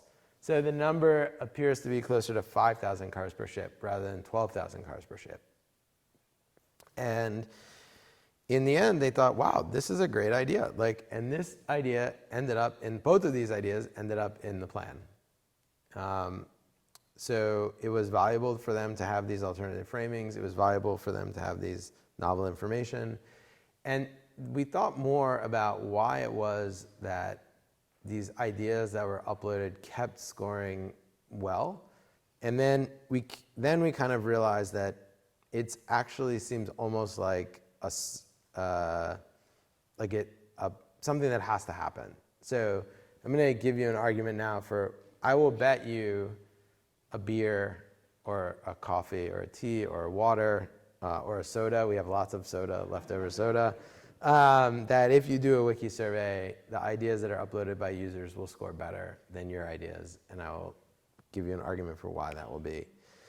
So over here on your left, there are the seed ideas in rank order. So here the y-axis is the score. Higher scores are better. And on the right is the user contributed scores. And so there's two things you should see here. First, there are just many more user contributed scores, ideas. There's like 10 times as many. And the second is the user contributed scores have higher variance. So if your idea is that if we open this up to everyone in New York, we're going to get a lot of bad ideas, that is true. Like, if you look at the user contribute, most of the worst ideas were contributed by users, right? But there's high variance in that source. And so if all we care about is extreme cases, then we want a high variance, high volume source of information. And so the challenge with, normally we think of variance as being a bad thing, something we want to avoid. But here, again, if we only care about the best thing, then we want to be accepting of variance. We want to be accepting of volume. We just need a mechanism that allows us to sort through all that. And that's provided here by the respondents. So the respondents are generating the ideas, and they're simultaneously helping you sort through them. And as long as the number of votes, the ratio of the number of votes to the number of ideas is the key thing for the scaling. But this can work really well as you can have lots and lots and lots of people and get high volume thing, because the same source that's generating that volume is also helping you sift and sort. Okay? So as a research project, though, this was something we wanted to do. A lot of research projects, you do them and they end, and it's hard, and you have to start something new. And like, you're just pushing this boulder up the hill. Like, I think a lot of research projects are like pushing a boulder up a hill. And then usually you get to the top, and then you have to walk down to the bottom again and start pushing.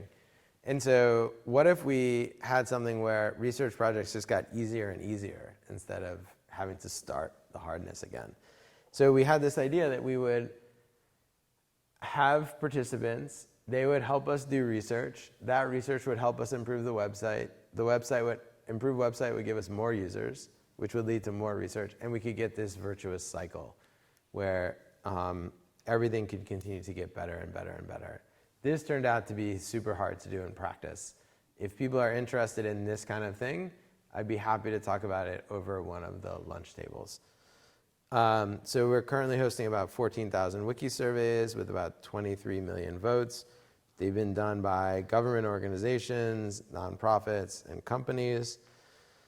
And these questions I'm going to propose as lunch table topics about how we build a system like this and deploy a system. So to have a stable website running for 5 years that handles lots of traffic, there's a number of issues involved in that.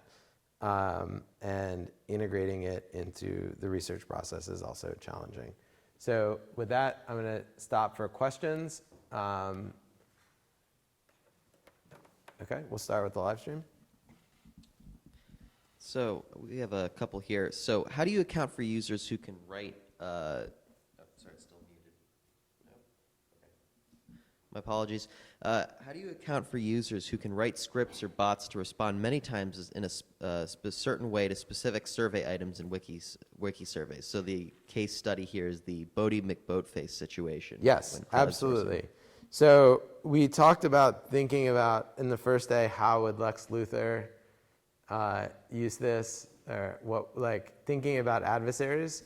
So adversaries come up a lot here as well. So one of the things I want to say is, if you have a specific idea that you want to vote for, you can't go and directly choose that idea. You have to wait until that idea comes up. So one of the mechanisms that makes it harder to game the system is that we choose what you vote on, you don't choose. That also is actually very good for statistical efficiency, that we can choose pairs that are most informative to us. So the very simplest attack of going and voting just for your favorite idea, that's a little bit harder. Now, I will say that we have detected certain kinds of attacks, and we have put defenses in place against some of those attacks. If I tell you what those attacks are and what those defenses are, those will be easier to circumvent in the future. So this is a real challenge in anyone working with a live system where there are adversaries. So if you will hear this, you often hear this about, let's say, Facebook or Twitter. They have fake accounts, or they have other kinds of bad things happening on their platform, and they say, we're doing stuff to prevent it, but we can't tell you what we're doing because that will make it easier for the people who want to do bad things. So I am definitely sympathetic to that argument. I think in this case, the stakes are pretty low, and so for higher stakes, maybe we need a better mechanism for that. But I think it's impossible to build a fully manipulation-resistant system. And so the way we think about it is we just want to make the costs higher and higher for the adversary. Okay, next from Aaron. I apologize if I didn't pronounce that correctly, and this has quite a few likes on it. If you allow individuals to view the preliminary results at all times, are you concerned that these results may influence participants' decisions? That was actually the whole topic of my dissertation. So I thought about that a lot, and we'll learn about that on Saturday. But let me just clarify something about the way this is set up. So we've decoupled the process of voting from viewing the results. So you'll notice that when you are voting here, you don't see the scores. When you see the scores, you actually can't vote. It's too... So yeah, so you can go back, but again, let's say you go here and you say, wow, keep NYC's water clean by banning fracking in the watershed. I want to vote for that. You go back here, it's not here. You're going to have to keep voting many, many, many times until you can see that idea. So actually, by decoupling the voting and the viewing the results, and by having us choose what you vote on, not you, we think we minimize the concerns about that. Okay, and then from Harry in Boston, he says, I see the United Nations on the list of clients. A lot of the issues that you're discussing are local. Can you give some examples of applications to international uses or policies? Sure. So I'll talk briefly about the UN example. I'll talk, yeah, so I think in a lot of settings, this UN was, they were having an international meeting. They wanted everyone in the world to be able to participate. It's not possible for everyone in the world to come to New York and sit in this room, the room that they were in. So they said, we will have a wiki survey. Everyone in the world can participate. We will take the top 10 ideas, print them out, put them on a piece of paper that goes in front of every one of the delegates who is at this meeting. And that is a way that everyone in the world can have their ideas expressed in this setting through a process that is transparent and open. And so I think it's not as good as letting everyone be there in the room, but it is, a nice step towards more inclusivity through a process that's open and transparent. Let's go to some other questions. Yep. So I can see how this is useful for idea generation and like voting on things. But I'm having a hard time seeing how we can use this to gauge attitudes, like for instance, racial attitudes, right? Or how do you feel about this particular group? Like I could just imagine that going very, I don't know, like it can, I just don't see it as easily applicable to this kind of platform. And those are lots of things that, psychologists, sociologists, and other people are interested in. So I agree with you. So when we started this project, I thought it would be much more easily useful for the kinds of opinion research that social scientists normally do. It turns out we often are not looking for the best thing. We often have ideas ahead of time about the things that we want responses about. And so in that case, a lot of the openness is not that helpful. I do think, I have seen it in research settings, it's sometimes used to find stimuli. So you want to find like words that you could use to put into a survey. You can use this for like a pilot testing kind of thing. I will say also part of the reason is that I've only talked about one summary measure of this opinion matrix. You could have other things where you would want to do clusters, like people who tend to think this about a certain group also tend to think that, where you don't have to pre-formulate what those ideas are. So I think part of it also is that there's a whole other part of this, which we haven't talked about, is how you actually estimate this opinion matrix. And it turns out that is complicated, or it was complicated to me when we did it. And so I think there hasn't been a lot of subsequent work of pulling other information out of that opinion matrix. And I think that has to do some with the computational complexity of those estimates. As a follow-up to that, have you thought about, I guess, minimizing, and so like having forced choice with a finite amount? Smaller set. A smaller set, and then using that to garner information about preferences and hierarchies? Yeah, so that you can already do. So I think if you already know what the set of things you care about, there's like conjoint analysis and things like that. To me, the thing that was most exciting was, one, being able to work with a very large number of ideas, and two, where those ideas didn't have to come from you. So the other thing that we've noticed in this is that the space constraints that exist when you create a survey are actually much more intense than you realize. So for example, one of our first deployments was with the Princeton student government. And on a survey, they might get something like improve the dining hall. But with a Wiki survey, they could get things like bring back Taco Tuesdays, more French fries, better desserts. So on a regular survey, we wouldn't be able to ask every single one of those questions. It'd just be too much. And so by eliminating that space constraint, we have the possibility of getting much more granular information. I find this really exciting. It's like a crowdsourced version of the ballot proposition system. Can you talk about what are like the next steps usually in the process? So like New York gets this list of ideas, and how do they go about implementing them? And do you participate in that process, or does the researcher participate? So the next step is usually some decision maker takes these ideas and considers how to implement them and how much they cost and how to implement them all more or less together. I see that we're starting to need a break, so I'm going to take one more question. We will have a 5-minute break, and then we will have one more set of, we're going to have a 5-minute break after this question. Do you optimize over the order of the choices, and also can you use the time they think about the choice? Yeah, those are both great questions. The answer is not yet. So there are a number of things you could do. Imagine how to choose these pairs in ways that are statistically efficient. So one of the reasons we don't do this now is that I do think is important is that whatever we do here has to be very low latency.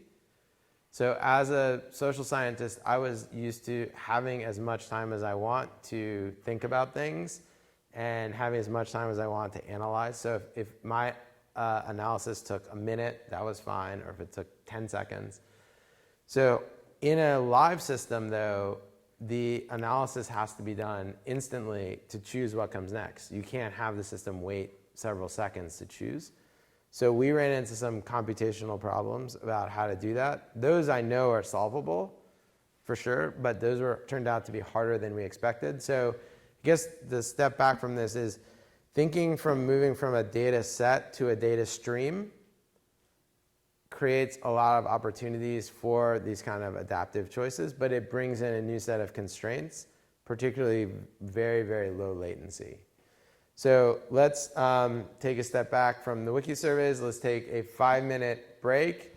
I will come back and I will do one more set of slides about combining surveys and big data, and then we will start the activity.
Alex, are we ready?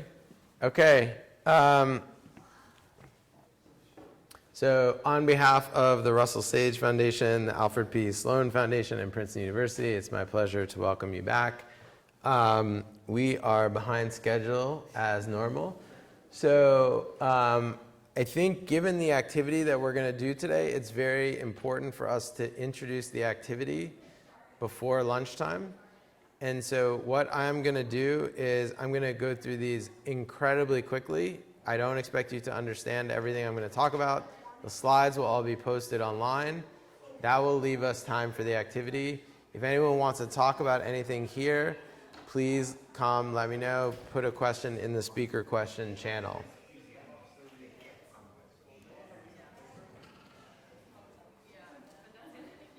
Okay, so the last thing is a linked data environment. So one of the questions that people mentioned is, will big data kill surveys? And I think that's the wrong question. I think the better way to think of it is like peanut butter and jelly. So for the non-Americans, peanut butter and jelly taste really good together.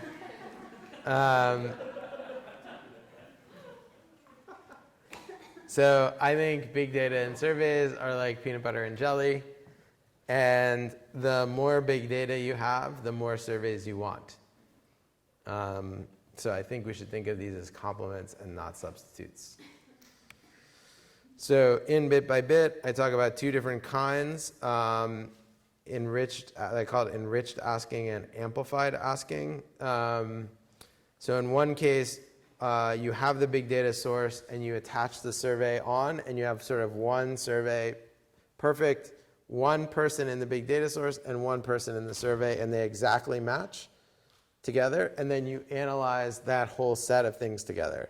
So you can think of this as using the survey to append information to the big data source, or using the big data source to append information to the survey. The second kind of thing is what I had called amplified asking, and this is the example from Josh Blumenstock's work, so I'm going to go through that one in more detail.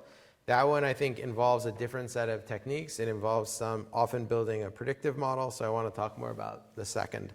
Even though I think the first is probably more useful in a lot of cases, but I want to spend our time on the second, because I think it requires a slightly different way of thinking about the problem than people are used to. So this is a study we talked about the very first day, predicting poverty and wealth for mobile phone metadata. We have these call records from 1.5 million customers in Rwanda. We have this survey data which measures their poverty. Their poverty is not directly recorded in the call records, but they are potentially related. Then we go through a process of feature engineering where we create one row for each person and one column for each feature. These could be things like calls going out, calls coming in. But then he also created lots of these very complicated features like number of calls on the weekend between people that you call. So for example, in social networks, people often think about not just how many friends you have or who they are, but the relationships between your friends. So you could have a feature like that, for example.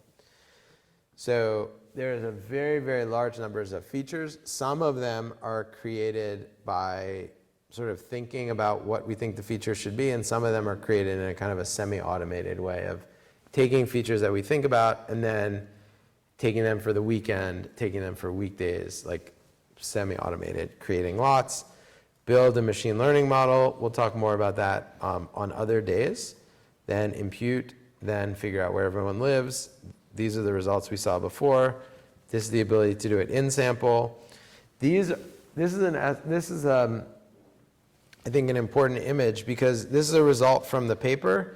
It shows that square on the right is a 1 kilometer by 1 kilometer grid.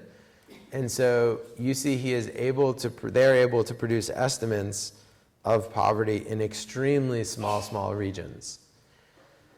And so how accurate are these estimates? And the answer is we do not know, because no one has ever produced estimates from regions that small before.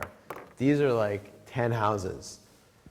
So to do the validation, they weren't able to validate this fully granular estimate. they have to aggregate to the regional level to do the aggregation. So again, often you can measure something more precisely or differently than anyone has measured before. That creates problems for validation. So one way of getting around that is to aggregate and then compare the aggregates. I love how this combines ready-made and custom-made data.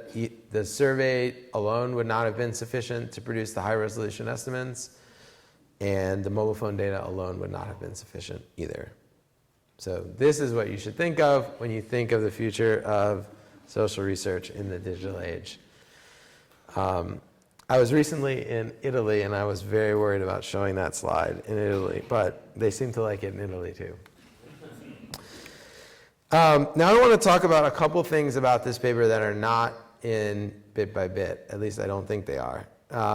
And I think it's important to keep in mind, how did this project start? So I've talked to Josh about this a bunch. And one of the ways it started was churn modeling.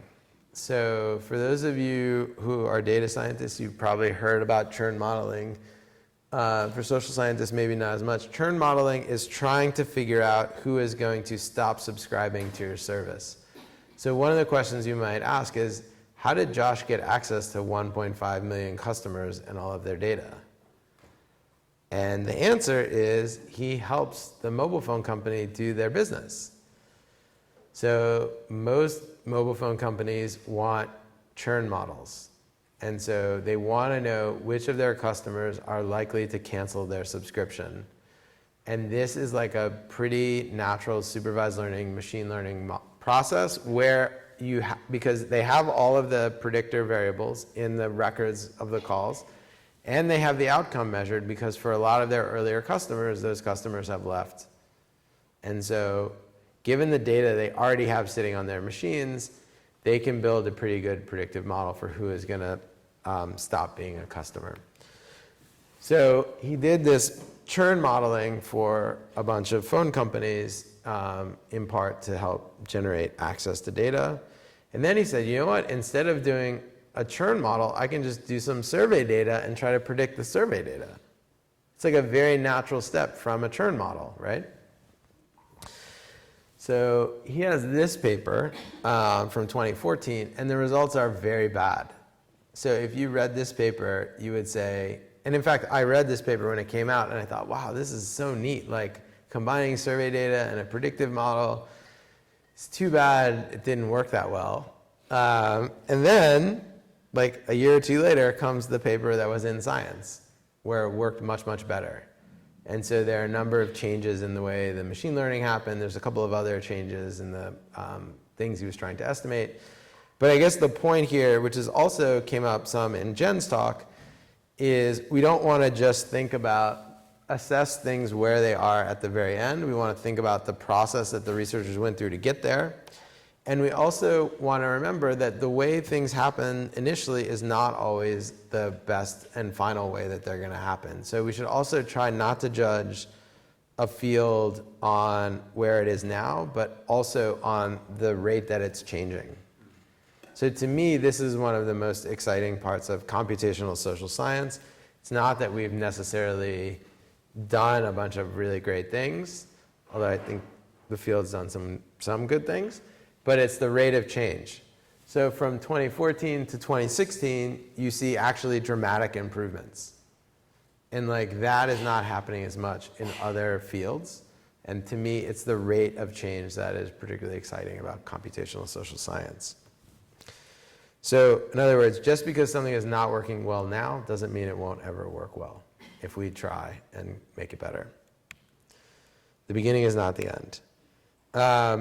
So then I want to tell you briefly about a follow-up paper that came up in one of the questions about using satellite imagery. So I want to show you that technique, this way of combining some kind of big data source with some kind of survey data with this machine learning recipe. It actually can be quite general. It doesn't just have to be call records. So this is one that uses satellite images. So we're going to see, instead of combining phone and survey, we're going to see satellite images and surveys. So let me just first give you a digression. So this technique that is at the heart of this approach is supervised learning. So you have lots of input-output pairs, and the goal is to develop a function that will predict an output from the input. This is something that comes up in lots of places in computational social science. It comes up in this Blumenstock paper. This is from chapter 2. This is actually from Jen Pan's work about social media posts in China and the sentiment. It comes up some in the chapter about mass collaborations. So this is an idea that we see over and over and over again, and we'll get practice with that on Friday. So if you're a data scientist, you're probably used to doing supervised learning. If you're a social scientist, it's actually not that different than what we normally do. You'll find that out more tomorrow. So what if instead of engineering the features, we could just learn the features? So normally we think we have to pick what are the aspects of the input that we want to put into our model. What if we could just learn those automatically? This is what deep learning and other kinds of techniques in this family seem to offer the hope of. I will not teach you all about deep learning in 1 minute, but I want to say, if you're interested, I think this is a good review article. So basically what we can do is we can, this is from Google Maps. This is an image of Kigali, which is in Rwanda, which is where this research took place. So this is just anyone with a web browser can get this. So the question is, can we use information from these pictures to try to learn something about the poverty and wealth of these people? So you might say, well, maybe if the roof is made of tiles, they're probably more wealthy than if the roof is made of natural materials, or we can learn things about the building construction, we can learn things about the road.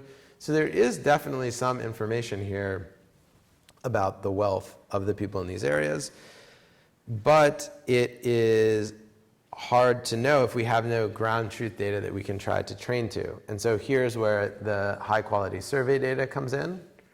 So, but the question is, what features of this picture should we try to use? So like, we could look at this picture and we could think the best thing that's going to predict wealth is something about the buildings, but maybe it's something about the roads. Or maybe it's something that's hard for us to even understand at all. So what they did in this paper is they basically tried to learn which aspects of this picture were the right ones for predicting poverty. They tried to learn it empirically. So how does this differ from other satellite work? So most people have used this nightlight data. So you can look, this is a picture of Manhattan at night. It's very bright. It turns out that the brightness of an area at night is related to measures of economic activity in that area.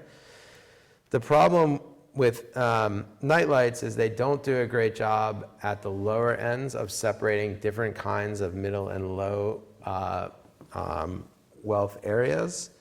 And there are other things that are potentially lost at night. And so what this paper does is they take day pictures and night pictures and surveys. They combine these three types of things. So I'm not going to explain exactly how they do it. They explain it in their paper. They start with a pre-trained neural network from ImageNet, a different huge corpus of images. Then they use that pre-trained network. They retrain it with lots of times of predicting night lights with day images. Okay? Then they take the features from that model and they try to predict the cluster mean of the survey responses. So basically, they use the day-night pairs to try to train the model, and then they use the features from that to try to predict the survey responses. These are the results. So one of the ways this generalizes on Blumenstock is the data sources. Also, they start doing multiple countries. So these are the results from multiple countries. Another way it generalizes is they look at multiple outcomes, so consumption, expenditure, and assets. So the ability to do this depends on the kind of thing you're trying to estimate. So for example, imagine you wanted to estimate someone's political preferences from satellite pictures of their house. Like, you might be able to do that, you might not. It's something about whether there's a correlation between what your house looks like from space and what your attitudes are. So for some things that may be true, like wealth is probably a pretty good one. For other things, probably not. Also, this is about cluster wealth, so it's like the wealth of the area, not the wealth of the specific person in that house. So a lot of this depends a lot on what exactly you're trying to estimate, how well it will work. So this goes beyond the Blumenstock one by looking at more things.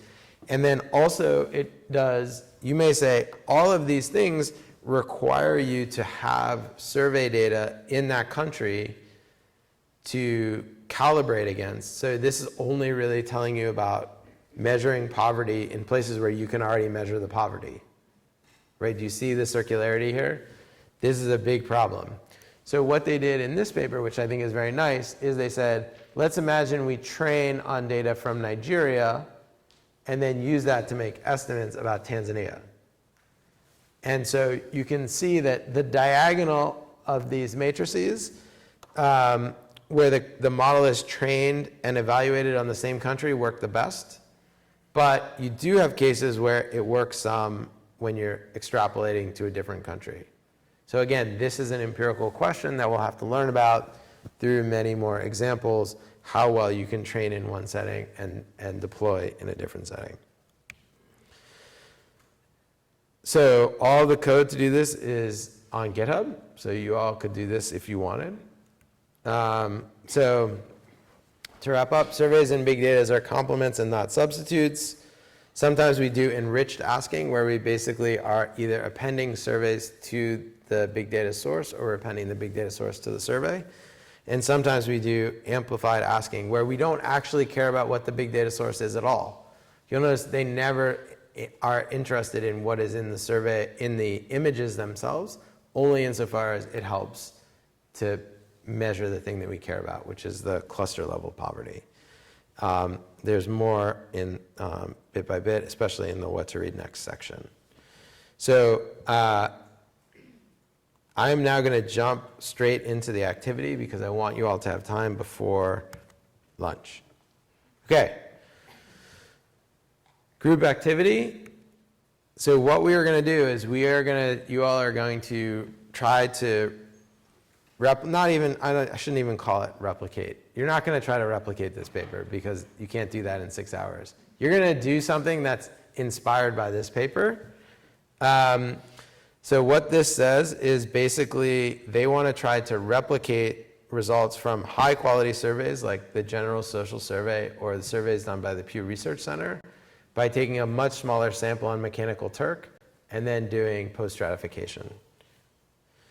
So in this activity, you'll design a questionnaire using questions that are already asked in high-quality surveys. You'll recruit participants from Mechanical Turk and have them complete your questionnaire.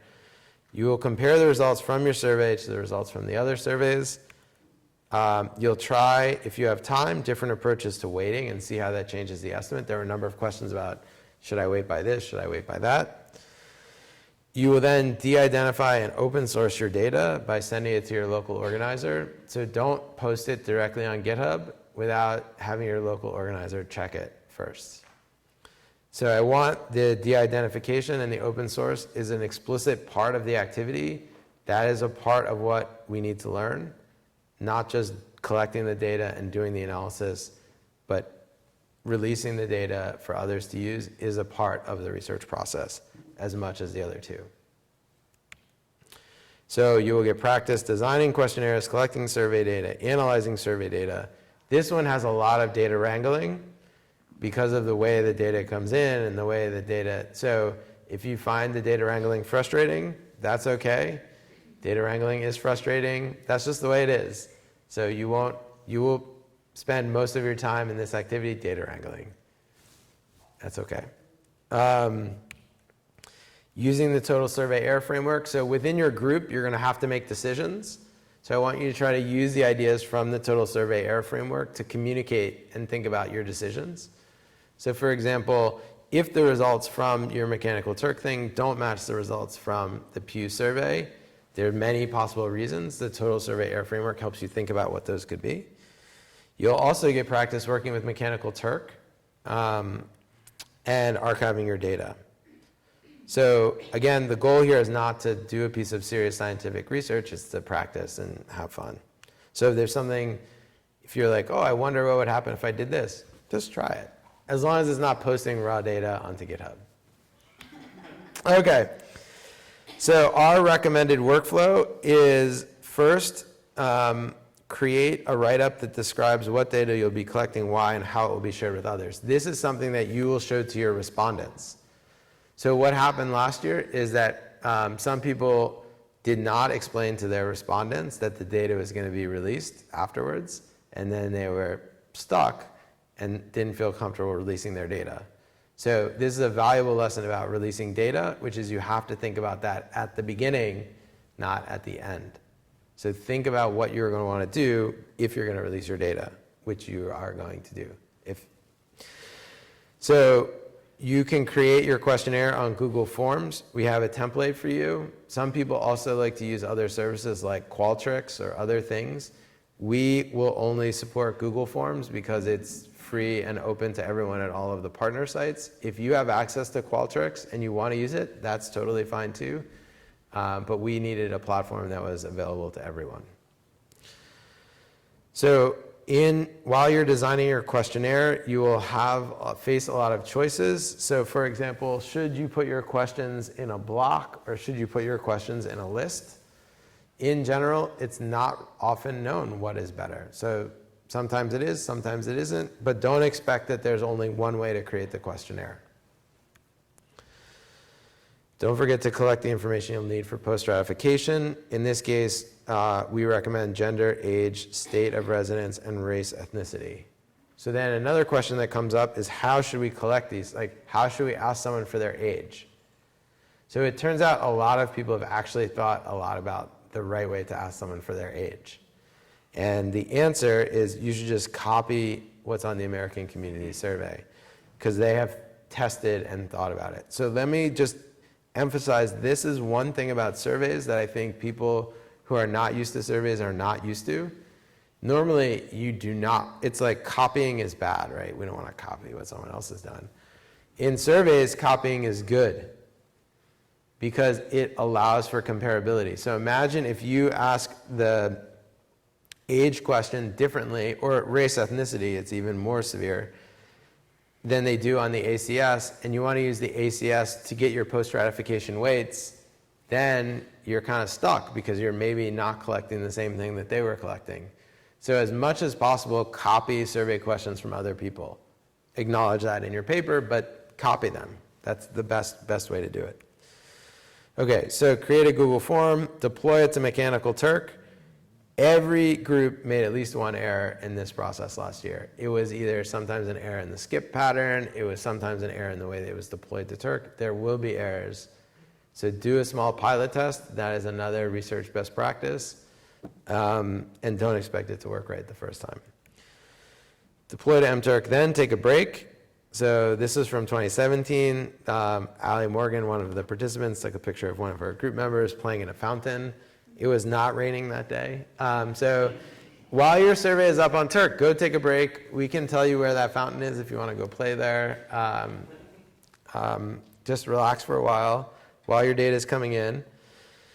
Then validate and pay your workers. That's a very important part of this process. Then we've collected a much larger sample from Turk that you can analyze. So we don't have enough money for each of you to collect, each group to collect an enormous survey. So it's like in those cooking shows where they cut something up and prepare it, they put it in the oven, and then they walk to the next oven and take it out and it's already cooked. That's what we've done here. So the post-ratification methods that we're going to use is the one that you've actually already done with the Height and Princeton students example. Chop up the sample into groups, estimate the mean in each group, combine the estimates for each group into an overall estimate. So that gives you something like this. So here you have the estimate within each group is this Y bar H hat. And then the capital NH and N are the weights. Those are the relative sizes of the group. So these are the assumptions under which that is an appropriate thing to do. I'm going to skip this in the interest of time because I want you all to be able to deploy your survey and take a break and have lunch. Here are the biases that can happen. I do want to talk about this for a second.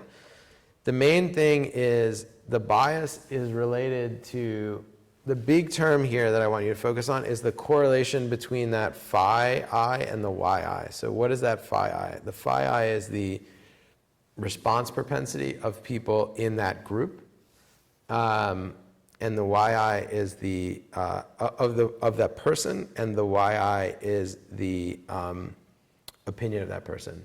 So if you have people, if there's a correlation between the response propensity and the opinion, you will have a problem.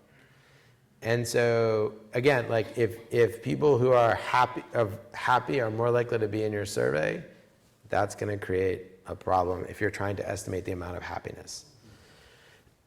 So by splitting it into groups, we then, instead of taking the correlation over the entire sample, only look at the correlation within that group. So let's say young people are generally happier, young people are generally more likely to respond. That's a problem. But then if we split the sample into young and old people, and within those groups there's no correlation, then there will be no bias. So we want to choose the groups that where there's little variation in response propensity and there's little variation in the outcomes. And we want to form the groups such that there's little correlation between the response propensity and the outcome. Or another way you could say this is where the people that you see are like the people that you don't see. That's fundamentally what's going on. You're using information about some people to make inference about other people. If those people are different in ways that are important, then you're going to have a problem.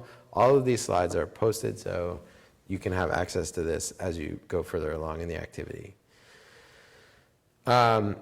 In practice, this is hard. You want to choose the group so that the bias will be 0, but it's hard because the tension is you want to make lots and lots of groups so that they're as homogeneous as possible, but then if you make lots and lots of groups, you don't have very much information in each group. So you get noisy estimates. And so it's about making a trade-off between the number. It's kind of like a bias variance trade-off, actually, where you can create lots and lots of groups. That means the bias will probably be smaller, but the variance will be really large, and your mean squared error could be actually quite large. So then there are increasingly sophisticated ways of trying to make this. So as the number of groups gets bigger and bigger, you're going to potentially want to not just use the information from in that group, but you're going to want to use information from people in nearby groups. So you're going to start making more modeling assumptions. So I'm just going to walk through 2 of these. Cell-based post-stratification is what you've seen. I'm going to show you one form of model-based post-stratification. The third, Mr. P, multi-level regression and post-stratification, that is a more complicated technique that's used, I think, now more commonly, but we're not going to have time to do that here. So the data comes from a survey that we did about a week ago, 495 people on Mechanical Turk. We're going to compare it to a high-quality telephone surveys from the Pew Research Center. We're going to post-stratify using data from the American Community Survey. And we have multiple questions that you're going to try to reproduce, because for some questions you might be able to do a good job of recovering, but for others you couldn't. For example, if people on Mechanical Turk have similar attitudes about gun control to people not on Mechanical Turk, then you might be able to get a good estimate about attitudes towards gun control. But if people on Mechanical Turk think differently about online privacy, then you might not get it from that. So again, we're interested in the properties of estimating specific outcomes and not specific properties of the sample. So now I'm going to just briefly highlight some of the ugly parts of this activity, not because they should stop us from doing this activity, but just to highlight some of the things you will encounter. One is that in the Pew, they often ask the question, it was a telephone survey and not an online self-administered survey. And they often gave 3 response options. So if you're making the budget for the federal government this year, would you increase spending, decrease spending, or keep spending the same for scientific research? So there's 3 possible answers: increase, decrease, or stay the same. And what we are doing in the analysis is we're going to make it as if we have asked 3 different questions. If you're making the budget for the federal government, would you increase funding for scientific research? Yes or no? Would you decrease funding for scientific research? Yes or no? And would you keep it the same? Yes or no? So we've done like a transformation. This will make it easier for you to do the analysis. It's not exactly the same as the question was asked, but we think this is easier to do. This also creates a weird problem that the answers are not independent anymore. So if you said no to these 2 questions, then you should say yes to that. Ignore that for now. Pretend all of these are independent. Okay? Yeah? We're asking them those 3 questions? No. You are not asking them that. You're going to ask them the question. This is one of the things I said, there's a lot of data wrangling. So you will ask them the question in the way that Pew asked them the question.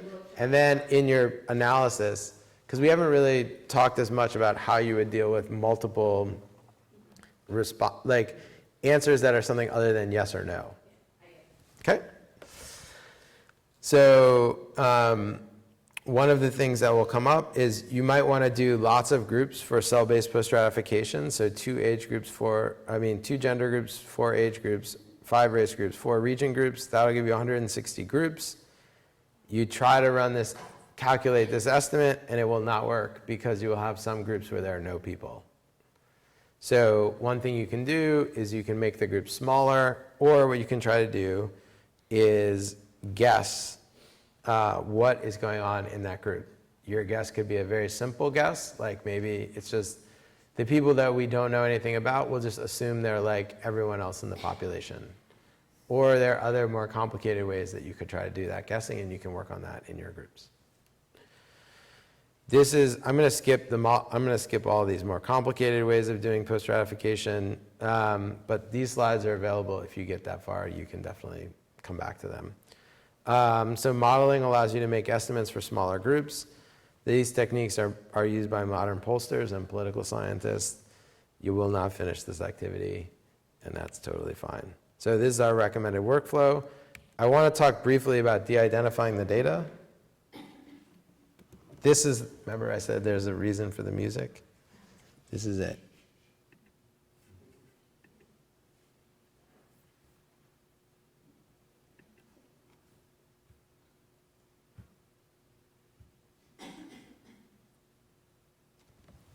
Now it's not working.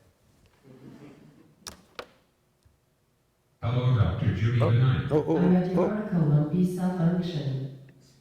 Okay.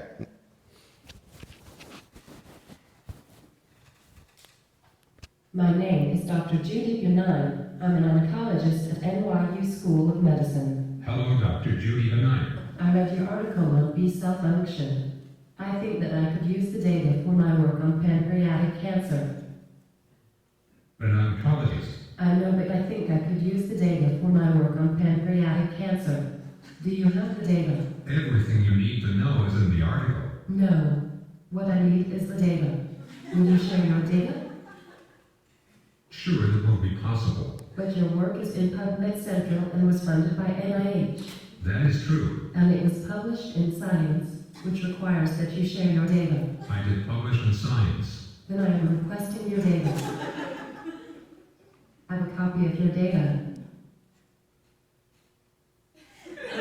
Sure, where my data is. But surely you saved your data. I did. I saved it on a USB drive. Where is the USB drive? Box. Box at home. I just moved. But can I use your data? E-boxes. So many boxes. But to label the boxes.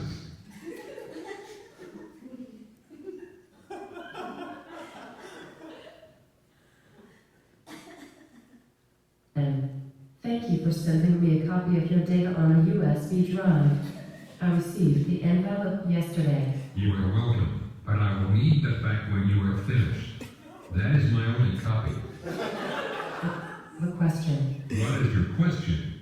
You might find the answer in my article. No, I received the data, but when I opened it up, it was in hexadecimal. Yes, that is right. 3 hexadecimal. You asked for my data and I gave it to you. I have done what you asked. A way to read the hexadecimal? You will need the program that created the hexadecimal file. Yes, I will. What is the name of the program? Cytosynth. I do not know this program. It was a very good program. The company that made the program went bankrupt in 2007. Do you have a copy of the program? I do not use this program anymore because the company that made it went bankrupt. You can buy a copy on eBay.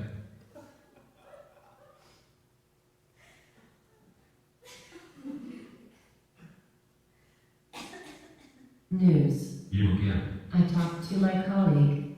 She knew a person with a copy of the software. Then why do you need me? Everything you need to know about the data is in the article. I opened the data and I could not understand it. If you have the program, you will find it is clear. Well, I noticed that you called your data fields SAM. Is that an abbreviation? Yes, it is an abbreviation of my co-author's name. His name is Samuel Lee. We call him Sam. I see. And what is the content of the field called SAM1? Ah, yes. SAM1 is the level of CXC or core expression. And what is the content of the field called SAM2? That is logical if you think about it. Content of the field called SAM2. Remember, What about SAM3?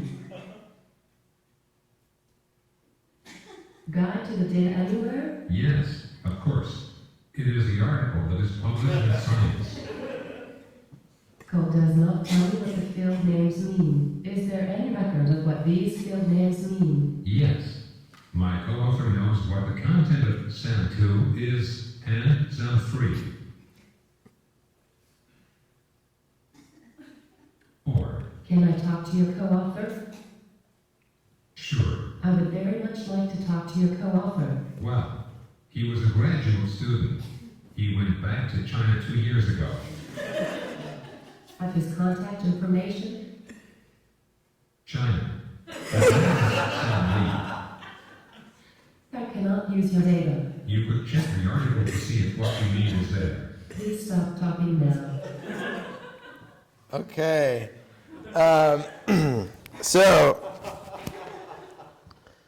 I think there was a lot of laughter, and I think some of that laughter was uncomfortable laughter, because I think that this was a horrific example, but it's a lot of stuff that we see all of the time. So I don't want this to happen here. I doubt anyone will use what happens in this survey to try to cure cancer. But as we think about what's going to happen in the second week, you all are going to start working on real projects, and the data and code from those projects is going to have to be able to be made available. So we want you to get in the habit of thinking about these things at the beginning and doing them the right way. So what we're going to do now, what I have in these slides is some tips about how to avoid those problems. And what we'll do is we'll come back a little bit before I'll announce later what time we'll come back. And when we come back, we'll go through again a little bit about the data release. But keep the data release in mind as you go forward and collect your data. So are there any questions about the activity? How are we able to do this? We don't have IRB approval and we're interacting with humans. Yeah, so this is not research. This is an educational activity. And that's what we put in. Oh, the question was about IRB approval. That's a good question. So this is an educational activity. That makes it exempt from IRB. This is not research. What we would put in the document that we provide to the participants is also we explain to them this is an educational activity we're doing as part of the Summer Institute. We plan to release this data after we take steps to de-identify it. If you're not comfortable participating, please don't participate. Any other questions? Yep. I was a little confused. So we are going to do an Amazon Qualtrics Yep. survey, but we don't have money? You do. Oh, we do. In fact, you were about to find out. So what we've done is we've created, yeah, exactly. You want to come? So what we've done is we've created 6 mTurk accounts for you, each of which is pre-populated with some money that you can use to collect your data. It's not enough to collect a huge sample, but it's enough to do this for real. So now let's split into groups, and then we'll give you your mTurk account. So I want to split into groups, though, since this is about sampling. I want to split into groups in a certain way. 1 second. So I want to make sure that every group has someone who's done a survey before, who's like created and deployed a survey. And I want to make sure that every group has someone who's done something on mTurk before. And so if we just do the normal counting, we might get a bad draw and make sure that the groups, there might be 3 people who've done surveys in one group and not in the other. So first, what I would like to do is anyone who has actually deployed, analyzed a survey from sort of start to finish, please raise your hand. Wow, great. Okay, second, everyone who's like done multiple studies on mTurk, raise your hand. All right. What? I did one with O3 mTurk. Okay, so then all the mTurk people raise your hand. All right, now count off. 1, 2, 3, 4, 5, 6, 7. 1. 2. 3. Okay, so those people, those are your numbers. Now, all the people who have done a survey, please raise your hand, who are not already in a group. All right, now you all should count off. 1, 2, 3. You should count from 5. Oh, well, yeah, that's okay. 4. Okay, so now everyone who is not in a group, raise your hand. And we'll start at 5. Okay? So everyone who is not in a group, start. So 5. Okay?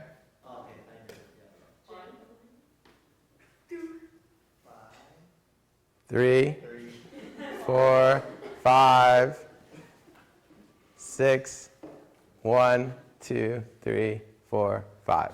Okay. So now everyone should be in one and only one group. 4. You're 5, so you're 1, and I'm 2. Okay, perfect.